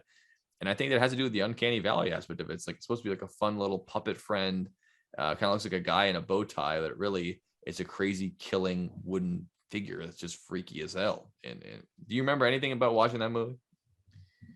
You know, I can't remember if this is a movie I watched in the past like decade or two, or that movie, but there was a movie about a ventriloquist that someone found in an old chest, like the doll portion of it that had like a name like D Brown on the outside, and then he puts it on, and then all of a sudden, you know, he we have a ventriloquist on our show sometimes. Sure, we do. Yeah, Dom does ventriloquism act. he's very good at it. We have a our, guest named Wallace. Wallace. He's our Jewish African American guest. Yes, and he's Wallace. very fun. We love him very much. Yeah, And he's also, awesome. He can make it could today, you but please stop calling our publicist Wallace? Like, you'll get your money. Like, relax. I know Yeah. you're an avid, but you will. And also the exposure, you like it. Okay, so I know you like exactly. complain. We always pay Ask Tom. So he knows. You know, he gets it. Four So- Roses is a sponsor. But yeah, I Yeah, think that, so- are you talking about the movie Magic? Because there's a movie called Magic where it's about a dummy coming to life, which I think that not only does there's seem like Dead a Silence, there's cool Magic. movie, Yeah, go on. Yeah. Dead Silence is another one. Mhm. I think Dead Silence is kind of like a take on that idea. And Anthony Hopkins is the lead character in Magic, but he's young. This is 1978. But not only does that movie seem freaky, I haven't seen it. I watched the trailer for it, and it looks really freaky. It's definitely Goosebumps definitely ripped this off to make their Night of the Living Dummy thing. But also, they stole a movie title they didn't deserve. It's like when you hear a band with a great name and their music sucks. It's like they got that movie called Magic, and it's about a dummy that comes to life. It shouldn't be called Magic. You can't steal that name. Yeah. Magic is the name of your movie. It's about a dummy that comes to life. Like that's think about how many Disney movies and Pixar movies wouldn't be called Magic, but they can't because Anthony Hopkins' dummy killer movies stole the name Magic. It's way too vague. Is there even any magic in the movie? It's just a No. possessed dummy or whatever. It's stupid as But it hell. was a great, whether it was Magic or Dead Silence, I forget which one I saw. Dead Silence. It was phenomenal, or it could have been some sort of short. I don't know, but like, I remember you talking to me about Dead Silence, so I know you've seen Dead. So it was Dead Silence. Oh fuck, man, Dead Silence. I remember you telling me the plot of it because I haven't seen that. So whether it's fucked up dolls or not, one of the best things about ventriloquism and ventriloquists is that. So say that their human form, which is themselves, is living in this realm, and this. Well, this is real, and that this. And this is the most disturbing part of it. Again, I would love to talk more about like fucked up dolls, but the most disturbing part is that this person is like putting on this persona of like, this is how I interact with other humans or whatever it is. And they get the doll on. And the doll goes, "Hey, you fucking bitch." And you go, hey, what are you doing? You know, and like, "Hey, you fucking asshole, psyche. Your fucking bow tie." And you know, like, yeah, like it's actually them, and they're blaming it on the doll because the doll is talking, and the person who's getting made fun of is looking at the doll, and they don't see that this person's the one who's doing it, and they blame the doll too. So it's like a third party where you can let out your things. Yes. This is my idea for couples therapy. And they do use dolls in that therapy, way. Everyone just uses a doll. Yeah, it's like you can kind of you can project your feelings on the doll instead of it's more comfortable than just saying to someone's face, like, "I don't like you." Like, the doll doesn't like you. I like you, but the doll thinks that you're a bitch and you complain too much. But I don't think that, but the doll does. It's kind of a way to like put all your emotions on another thing instead of being so aggressive at each other. Mm-hmm. And I can see why that's the appeal, but that you bring up a good point, which is that's a big part of ventriloquism, is that like it kind of is a part of you, even if it's not you. Yeah, it's you, but it's not you, but it's you. If you I can't be blamed for the doll unfiltered and had absolutely no reason to just be like, "Hey, well, fuck you," and you're fucking, you know, like just funny because no one in this form of expressive-ness, no one is inherently positive. Like, "Hey, I love your shirt." It's always like, "Hey, fuck you and fuck your fucking shit, you piece of shit, asshole." And the doll looks at it and you're like, "What? Don't talk like that." Fuck you too. Nice. Hey. They do the whole fighting thing. Yeah, exactly. I mean, it's like every ventriloquist comedy act. Like, the puppet's dirty and you're clean. Never nice. Yeah. Not like a nice Jeff Dunham with his angry angry old guy thing he does. And he's like, fucking, well, I'm out of old people. No, it is a kid. I'm also looking at the movie Magic again, is that it's directed by Richard Attenborough. Does the word Attenborough ring any bells for you? Let me put it this way. Attenborough, the wild world, nature and science. David Attenborough. Yes, Dylan, you just nailed it. Richard Attenborough is the Jurassic Park guy. Welcome to Jurassic Park. Dino DNA. The only person who gets credit is you. You just did a great job. That's who it is. I'd get nothing. The guy from Jurassic Park directed the movie Magic 20 years before Jurassic Park came out, about the killer puppet and Anthony Hopkins. You shitting me? I don't understand. I'm looking at it right now. I was like, it can't be the same one. Looked it up. It is that guy. He directed this movie. And again, his brother, much more famous than him, is the one who did. You ever seen a nature documentary ever? That's the guy who does the voice. And he goes, "This is the gazelle. It's in the open plains." What? So that's David Attenborough. He's in Planet Earth. He's in everything. And Richard Attenborough is his brother, who's Dino DNA, and apparently also the director of Magic. What a fucking weird coincidence that is. But yeah, that's him. That's crazy. I just had this happen to me. I was something came up in I was watching this like docu short on the movie Catch 22. Oh yeah, direct, fucking phenomenal. I have not seen movie. The movie. I've seen the movie and the series. They're both absolutely amazing, and they're so good that you're like, you know, like there's got to be more to this. And never thought about it because it's just aviation war movies. Usually, their directors don't seem to go to different genres. They stick with what it is. Sure. And it's just so good. That movie is just so well put together and so good and so captivating and so interesting and all these things. And because the director was the movie's about a bomber, like a bombardier and a B-25, Yeah. and then it's like, oh, he's also known for The Graduate. I'm like, you get a movie like The Graduate that is so good. I mean, such a great, all-time American movie. Goddamn good movie. Dustin Hoffman, Mrs. Robinson. Yeah, exactly. So Dustin Hoffman is the main character. Yeah, Mrs. Robinson's the character and who's in love with, who's older. And it's a weird fucked up movie, but it's just so perfectly aesthetic, the plot, the whole thing. And it's the same director. And there's one other movie that he does too that he's known for. And I'm like, that's why. I'm like, brilliant. Absolutely brilliant. Yeah, absolutely love that. Awesome. So same thing what you just said. So yeah, I just wanted to bring that up because I was like, what other, I don't want to go on as long as we went with the animatronics, but I was like, I could not think about like creepy doll stuff and how much it scared the ever living shit out of me as a child. Just the idea of puppets coming alive and killing me. It was an actual fear for me.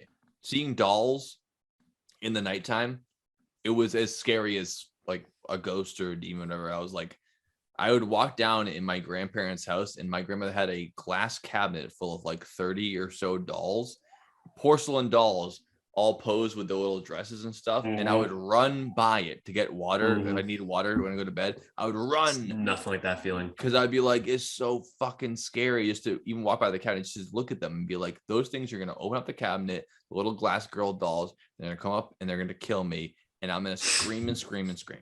I'm never going to stop screaming.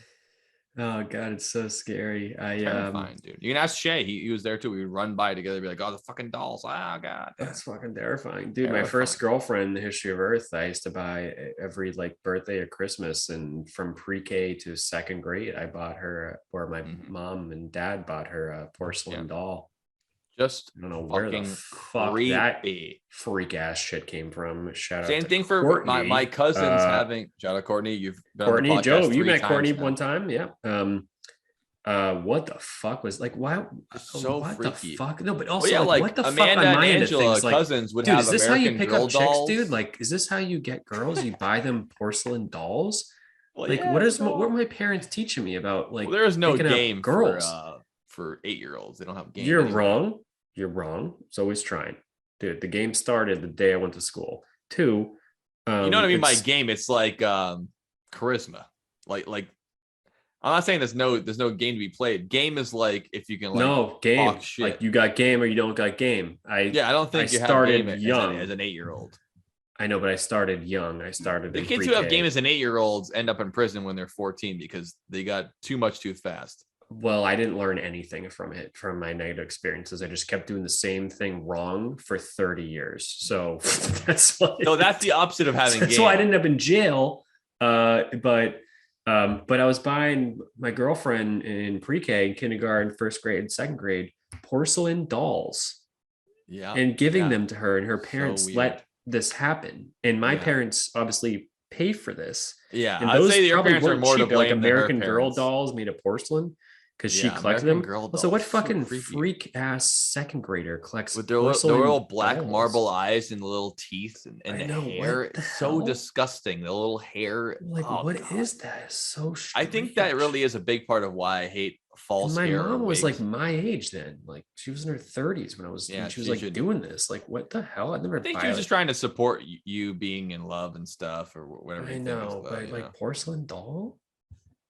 Yeah, no, it's creepy as all hell, and American Girl dolls are right up there with the creepiest doll shit ever. Where it's like they just sit there with the little teeth and they just stare at you. It's horrifying. It's disgusting, and I want to puke. It's pretty fucked up. So dolls are fucked.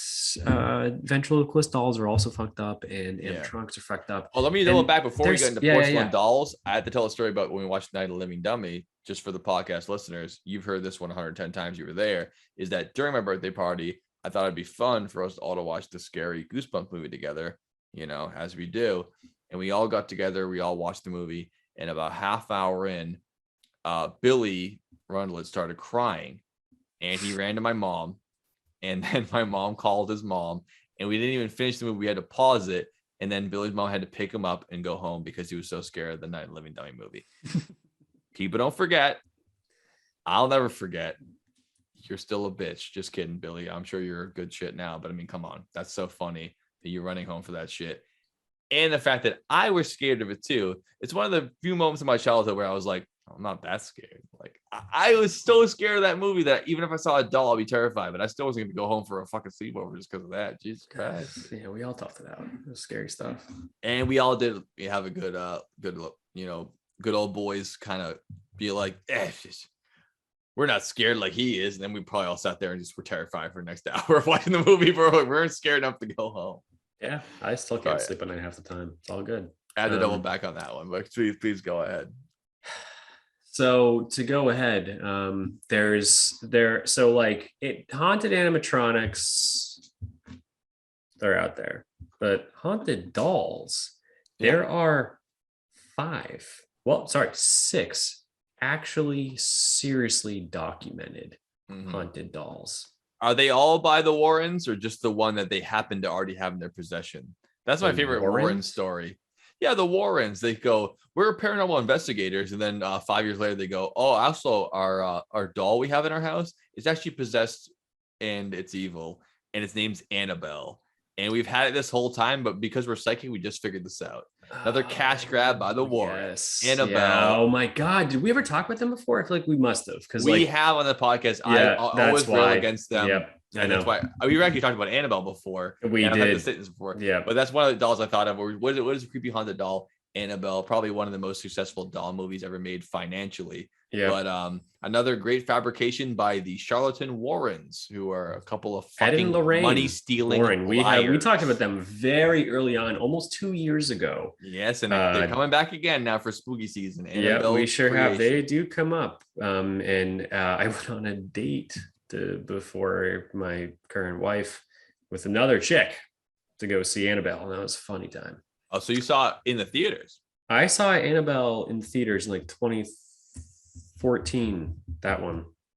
Wow, it's that long ago. Damn. That's what it would have been. Yep, that was a date. Nice, good old date. Starting at 99 and going to see Annabelle. Good old early 20s. So I never seen it.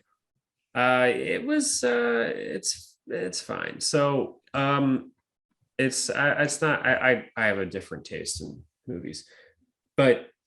So there's 6 dolls: Robert, Annabelle, Letta, Okiku, Mandy, Palu Ubin Barbie. And those are the most documented dolls that live in museums or... Interesting. I only recognize Annabelle. Yeah, Robert Ubin Barbie, is that just a Barbie doll made by Mattel that's haunted? Is a Barbie that is displayed in a memorial temple that is said to have supernatural powers. But it's Barbie, Singapore. Like from the Mattel company, like here's the plastic Barbie toy we have, but this one's particularly haunted. Yeah, that one's haunted. Stupid as shit. Mandy is made in Germany between 1910 and 1920 and is a porcelain doll. Yeah, porcelain used to be a way to do it. That was donated to a museum in Canada in 1991 that is claimed to have powers, and her eyes supposedly follow museum visitors. And she was featured on the Montel, the show. Montel is the same show that would have on that woman Sylvia, the psychic, who told the parents of a missing child that she had been strangled to death, only to find her 3 years later she was still alive. So psychics are fucking liars, and they ruin people's lives, and they prey on people who are desperate and vulnerable and hurting. This is true. Robert, I put my Joe shit in there. I can't stand that lady. Do. Robert is fucked. Robert is a doll possessed by spirits, and like if you even look at a picture of him, you'll get headaches. So fuck him.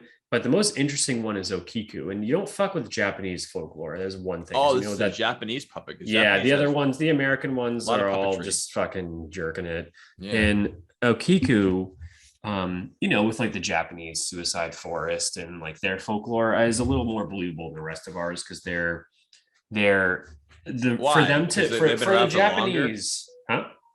Why is it more believable in your mind? Because culturally, because if the Japanese will dishonor their family by lying. So all of a sudden, if you become a liar, your Oh, whole I family knows see. the evil liar. So there's a lot on the line for them. Like they hold their ethical and moral standards to a higher realm because their whole family's in the line. That is Why true. they'd all cause seppuku, which we obviously talked about. And Yeah. so Okiku, according to Japanese folklore, in 1918, a teenager named Ikichi Suzuki purchased a large doll from Hokkaido from his younger sister, Okiku, who gave the doll her name.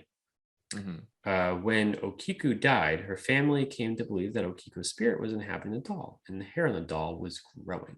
Wait a minute. Who died? The Okiku. sister? The and daughter? The doll's name was Okiku, too. So the daughter named the doll her name, and then she died. Oh, wait. No. Don't know the sister's name. The doll is named Okiku. Yeah. So who's inheriting the spirit of the doll then? Who died? So the sister died. Okay, so the daughter is dead. Her sister's dead, yeah. Yeah, and when she died, her family came to believe that the spirit inhabited that doll that she gave to her brother before she died. Interesting. And the reason they think this is because the hair kept growing. That's disgusting. Yeah, I'm gonna throw up on the doll currently resides in the Menaji Temple in Hokkaido. It's in a temple. It's in a temple, and where it is claimed that a priest at that temple regularly trims the still growing hair of the doll Okiku. That is so That's the most fucked up and one. disgusting. Yeah. Holy And shit, I know that's this weird. bothers you particularly because I brought a doll to your apartment one time. You remember this? Oh yeah, it was during our Aleister Crowley podcast, I think. And yeah, in Aleister case you didn't already know how I Crowley feel about podcast. dolls, I was Joe as doesn't an like adult man, dolls. I'm very firm on hating dolls. I hate dolls, and I hate fake hair, and I hate the whole thing of it. So Okiku makes me want to vomit and pee myself. And Joe's Mr. Tough Guy on the Dylan Joe Basin podcast when it comes to aliens, supernatural, fucking Loch Ness Monster, all these things. But when it comes to dolls, Joe, we found it. It took 2 years of podcasting to really zero in on what bothers Joe. And it bothers me is a good way to put it. Yep. Bothers me very much. Yeah. I hate Besides being passionate about a lot of things, but to find his one spot, we've got dolls. So if anyone's around Providence, just be sure to make sure you pick up an old doll. Don't and, leave it on his car. He now has a Corolla. Do not do it. Used to be a CRV, but you know what? You know how you know you're right? I'm genuinely upset by you putting this out there. Do not do this to me. I had to fucking get rid of that stupid piece of shit. It was all your fault too. How's your life been going since then? Did you get $1 million yet? Are you a millionaire? Fast. Downhill very fast. You're not a millionaire yet. No. You could have been if you didn't throw the doll away, dude. You don't do things like that. You know how to dispose of a Ouija board? I'm not afraid of those either. I know, but do you know how to dispose of one? I don't know, some kind of weird burning and blessing, and you have it to like involves cut water it and into fire, like 13 pieces and then bury it 6 feet under the ground and cover it in like kosher salt, basically. Yeah, it's all bullshit. For the record, I don't think the doll's going to come alive and stab me. I just think it's an awful thing to have in your house to have to walk by. So you talked about earlier, having a room in your mansion full of animatronics that are like half dead and half alive. That just seems creepy. I'm not afraid of them coming alive and actually killing me. I just don't like those awful things in my space. Like when I had to walk out of my apartment to go to my car and I had to walk by that doll, I was unnerved and I was grossed out by it. I didn't like it. I wasn't in fear when I went to sleep that it was going to come and grab my neck and choke me, but I don't like it around me. It's like having a picture of someone with their head cut off in your house. It's like, I just don't like it there. I'm not afraid that the picture is going to hurt me, but it makes my life worse being around me in my psyche. No, I get that. So I don't think the doll's next time if this happens again, just make sure you donate the doll or bury it in the yard. You can't be throwing it in the trash. I'm going to cut it into 13 pieces and bury it. Or just bury it somewhere else. Bury it in someone else's yard. It'd be fine. But like, it's going in the landfill. The rest of the dolls. Freaky ass fucking dolls, dude. Any other movie dolls you can think of the same thing? Because I thought of a big one that scared me just as much as a kid. It's from a movie called Child's Play. Ooh, that sounds horrible. Yeah, and the doll. Freaks, I got chills thinking about it. Yeah, the doll was another thing. The spirit went in, much like Okiku, if I pronounced that right, or whatever her name was. Yep. Yeah, you're right on. So Yeah. as a serial killer, that spirit was imbued into a doll with long red hair and overalls named Chucky. And that's Chucky from Child's Play. And as a kid, that freaked the hell out of me. I didn't even watch the movie as a kid. Dude, I didn't watch the movie Chucky. until I was a teenager. But as a kid, I was just scared of the very idea of Chucky. And Danny Mello's family had a life-size doll of Chucky in the house, and I hated it. And they would throw it at the younger brothers to freak them out and scare them. And they were like, "Isn't that funny? Look, we're throwing it at them, and we're freaking them out." And I was like, "Ha ha ha!" But in my head, I was like, "Don't do that to me, because I'm scared of shit." Yeah, I'm on the good side of this, but like, I'm scared of it too. I hated it. We go to sleep in the basement, and the thing would be laying on the corner with its eyes wide open and its long, gross hair and its red hair, like looking at you with his creepy Chucky face, because it kind of has like a man face, but it's a baby doll. I don't like it. It's just awful. Yeah. Again, I think it's the uncanny valley. It's supposed to be cute and nice, but it's awful. Whatever part of that it is, it just gets me right in my soul. And I had to bring up Chucky in this podcast. So like I like a good amount of horror Child's movies. Play. You know, like I like Hellraiser. I like, you know, Hellraiser fucking rules. We'll have to talk about Hellraiser. Hellraiser, because the new one just came out. I know. I am. Fuck, I wish you were here right now because we watched it off this podcast. Because it's out. And I've heard mixed opinions, but I think overall that we're gonna like it. I like Chopping Mall, for example. One of the most world's renowned horror movies that's ever come out. Chopping Mall, fantastic movie. Chopping Mall, great movie. I just have absolutely never, since the day Chucky came into my life in like first, second grade, absolutely zero interest at all in seeing it.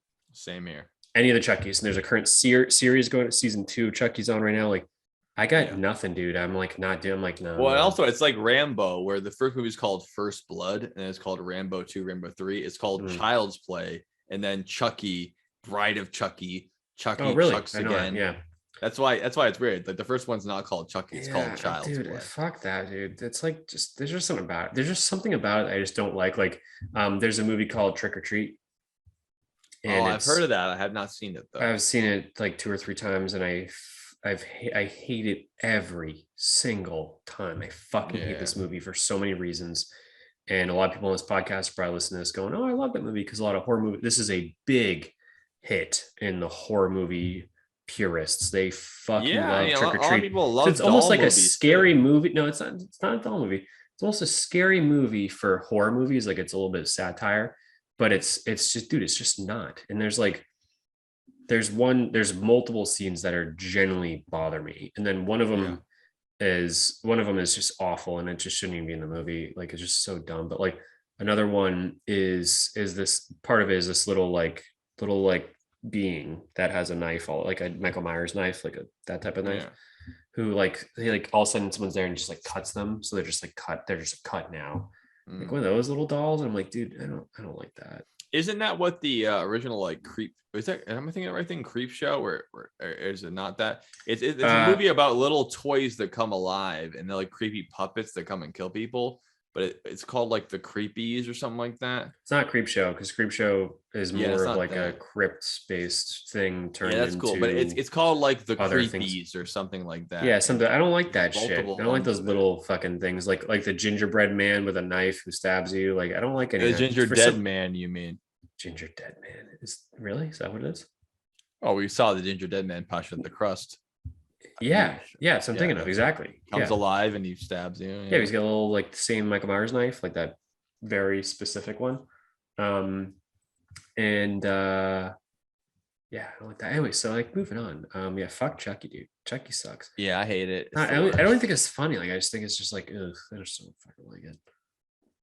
Yeah, I'm not a fan of it. Yeah, Child's Play can eat it. Yeah, and the most if you want to get to closing up here a little bit. Yeah, I think we should try to wind it down. We brought this up before, but I want to bring it up again. The most disturbing of them all, by a long shot, which is funny because it's not what it is, but it is what it's not, is the movie The Boy. The Boy. I think I told you to watch this, and I do recommend watching it. It's Because not Pinocchio. It's not, but it's almost Pinocchio. It's a Pinocchio inspired piece. Yeah, it's about a doll that people pay this girl like $1,000 a week to babysit, and the doll has. Oh, you did tell me about this. So I'd watch this because it's creepy, but I'm not going to give a spoiler yet. But if you don't like creepy dolls, the podcast fans to watch the movie without watch spoiling. it. If you don't like, if you really fucking hate creepy dolls, this actually might be okay because the doll is not necessarily the creepiest part. It might seem like it is, but it's not. So just fucking watch it. It's a absolutely incredible movie, and it's worse than you'd think as far as fucked up goes. Yeah, But I fucking hate dolls too, Joe. I really do. It's fucked. This movie is about a doll, but it's almost not about a doll. I can't really explain it. But you'd be like, this is. It's almost a red herring. It's this focal point of the fear, but then you start to slowly realize the true nature. It unravels very quickly at one point, and it's something, So I would watch The Boy. Anybody who wants a good Halloween time, October 12th or 13th shit going on, The Boy for sure. Hell yeah, dude. That's a weird one. So I think so. You want to move to final thoughts on Uncle Klunk and the boys? Yeah, And girls. So Not a lot of girls in here, but yeah. Well, there's obviously always one girl. One like if you can look behind my shoulder here, there's the bird with a skirt on. She's the cheerleader one who likes to sing. Yep. And I'm sure as part of the Rockefeller orchestra there, this ELO, they probably had one girl puppet who's like, "Hey, I'm the singing one." Blah blah blah blah. But now in 2022, I'm sure we can have a whole cast of non-binary robots who are furries who can sing to us now because there's no judgment here. That'll be fun. Yeah. Anyways, this section is called Final Thoughts.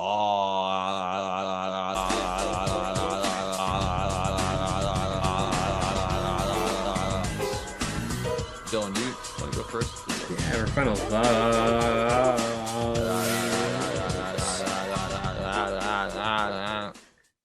Final thoughts are that I don't want to spoil it, but the Uncle Klunk thing was very hard to validate. You're saying that this animatronic robot didn't have supernatural powers and didn't act on its own will beyond its animatronic nature? I don't know. It was very difficult to find more information on this. So, but besides that, animatronics are pretty fucked and they're funny. It's a fucking weird thing. I think dolls are I don't know what it is, but I don't think dolls are necessarily murdering people or scratching them, but I don't think so either. I don't know. I mean, the reason people get weirded out by animatronics or by TV static or whatever it is that the afterlife is something no one understands. There's not a single person who's alive or even died for a bit and came back or whatever it is that has any goddamn clue. No one knows. We don't know. So if you're in a house and whatever, and there's fucked up shit, and all of a sudden they decide to come through a doll because it is something that people react to as opposed to a piece of dust or a mouse or a dinner plate, maybe. I don't know. They're fucked up. And it's also weird that we make things that are made of cloth that are identical to us in some way. And I'd be scared. I mean, dolls are weird. Dolls are very weird. I'd be a little concerned. And our brains also have a very hard time from distinguishing things that have two eyes, a nose, and a mouth from something that is not real. So if it does move, and as we age, because me and Joe are getting older, I have very quickly learned in my 20s and 30s that my brain plays more tricks on me than it did when I was a teenager. And sometimes I see things because my vision is not good at night. It's not. It's getting worse. And it's fucking funny to me because I'm like, I need to wear my glasses now because I can't goddamn see at night. Everything's a little bit blurrier. So there's that mixed with, possible spirits and whatever. And Annabelle was a movie I just saw on a date one time. That's all I know. Absolutely. Yeah, that's a lot of good points you brought up there, Dylan. And yeah, if I was a spirit, I think I would probably possess some kind of doll or some kind of humanoid type thing in order to enact my, spiritual revenge or whatever I'm doing here. I mean, if you're going to be a door slamming, that's scary. But how about an American Girl doll walking up and slowly moving your hair away from your brows as you're sleeping? I mean, I can think of one thing that's much more scary out of those two. And it's that. But yeah, as far as the whole puppeteering of where you want to be, pneumatic, animatronic, dolls, dummies, ventriloquist dummies, marionettes, even little Pinocchio action. Yeah, I think it's inherently freaky to me. I think it's freaky to most people because I think it is that uncanny valley aspect of it where it's not quite human, but it is. It's trying to be your friend, like the salesman, the sales pitch thing you're talking about, where it's like, I don't know how to read you here. If you walk up to me, you go, fuck you, I'm going to hurt you. Then I don't like you and I'm scared, but I know what I'm dealing with. Where if something walks up to you and goes, I want to be your friend, it's much more freaky because you're getting mixed messages and your brain doesn't know where to categorize and it freaks the hell out. You combine that with the nature of these things being left alone in a warehouse to rot, but they still have all the tendencies and motions they're programmed to do. And me walking into, I can tell you right now, I would rather spend a night in a haunted house than I would in a warehouse full of these things. I mean, it's just, I feel more comfortable in a nice old, New England cottage with a history of violence, whatever it is, with bad air circulation, sleeping there and thinking about all those things than I would in a room full of creepy ass dolls staring at me as I sleep, or walking into a room lit only by a flashlight of an animatronic of Uncle Klunk staring at me, and perhaps his eyes follow me around the room as I move. I mean, that just freaks me out so much more. I don't know if it's because of my upbringing, probably, or because the technological aspect of it, where it could move, it has moved, and it will move again, or whatever it is. But this shit just straight up freaky to me. And like you stated, for me, I'm much more scared of this stuff. I'm not scared of it killing me, but my brain is much more terrified of these type of things than it would be of ghosts or witches or whatever. This really gets me more. It's part of the Halloween aesthetic for a reason. It is. So, ladies and gentlemen, as you fall asleep tonight, just picture yourself in a in a completely empty Kohl's. So you walk into Kohl's, Next department store feel. JCPenney, Macy's, Neiman Marcus, whatever it is. Just imagine it just completely before anything moved in there, and then take every single aisle that is a thing and add it and fill it with animatronics and dolls, and then your bed, and then close your eyes. No, that's fucking nightmare. That is so terrible. Thousands of these things. Good God. And then you have eyes that are, some are looking at you, some are looking just over here. And it's unnatural. It ain't right. It ain't right. The best you can do is wear an eye mask and then pretend you're in your own bed in your own house, but you're not.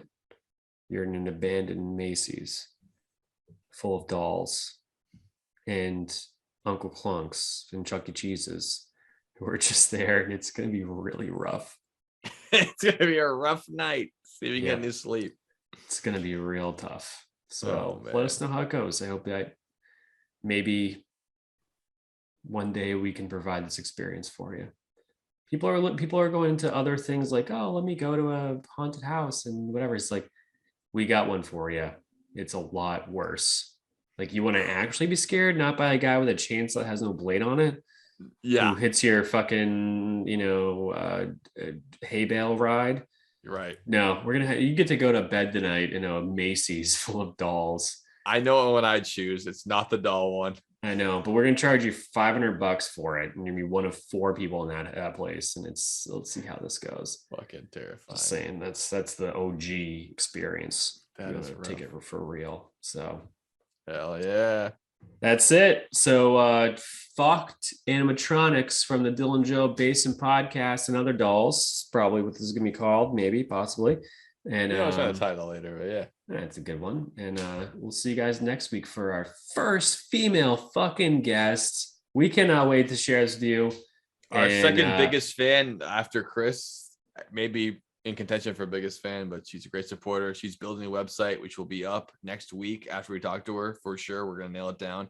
The DylanJoeBaseballPodcast.com or lobstersonly.com. We'll bring that up next week, I'm sure, on the podcast. But until then, we don't know yet. Nothing knows. No one week. can even tell what it's going to be yet. We have no idea, but it's going to be one of the two. And it's hard to say, but we'll definitely see you again next time on the Dylan and Joe Basement Podcast. Coming again soon. Today. Also, Country Bear Jamboree. We didn't bring that up, but yeah, that too.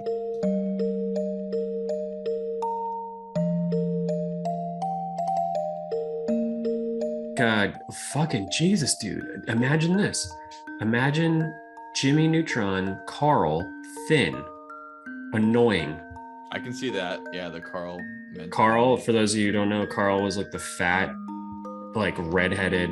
Hey, Jimmy. Oh, I don't know what's going on, Jimmy.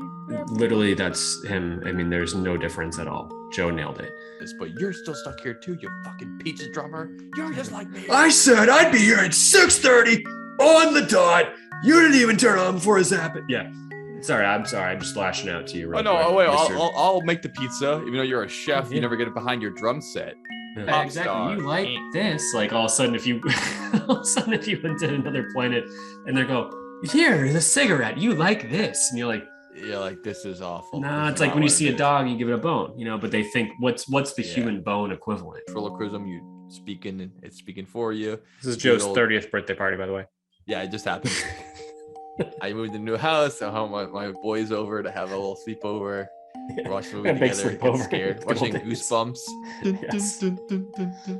Fuck you and your fucking like just funny because no one in this form of expressive,ness, no one is inherently positive. Like, hey, I love your shirt. It's always like, boring. Hey, fuck you and fuck your fucking shit, you piece of shit, asshole. And the doll looks at it and you're like, what? Don't talk like that. Yeah, fuck you too. Nice. Hey.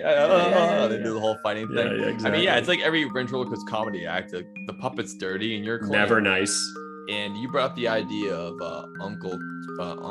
Now I can't remember his name. Uncle Crunk. Uncle Crunk. Uncle Chunk. It's Uncle Chunk. Yeah, it's actually Uncle Klunk. Uncle Klunk. It's a clunker. KLUNK. Absolutely. Vomit and pee myself. Joe's Mr. Tough Guy on the Dylan Joe Basin podcast when it comes to aliens, supernatural, fucking Loch Ness Monster, all these things. But when it comes to dolls, Joe, we found it. It took 2 years of podcasting to really zero in on what bothers Joe.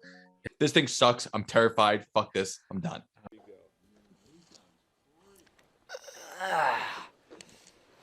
Oh, hey, didn't see you there. Brett Favre did nothing wrong. Wait, I gotta do it again.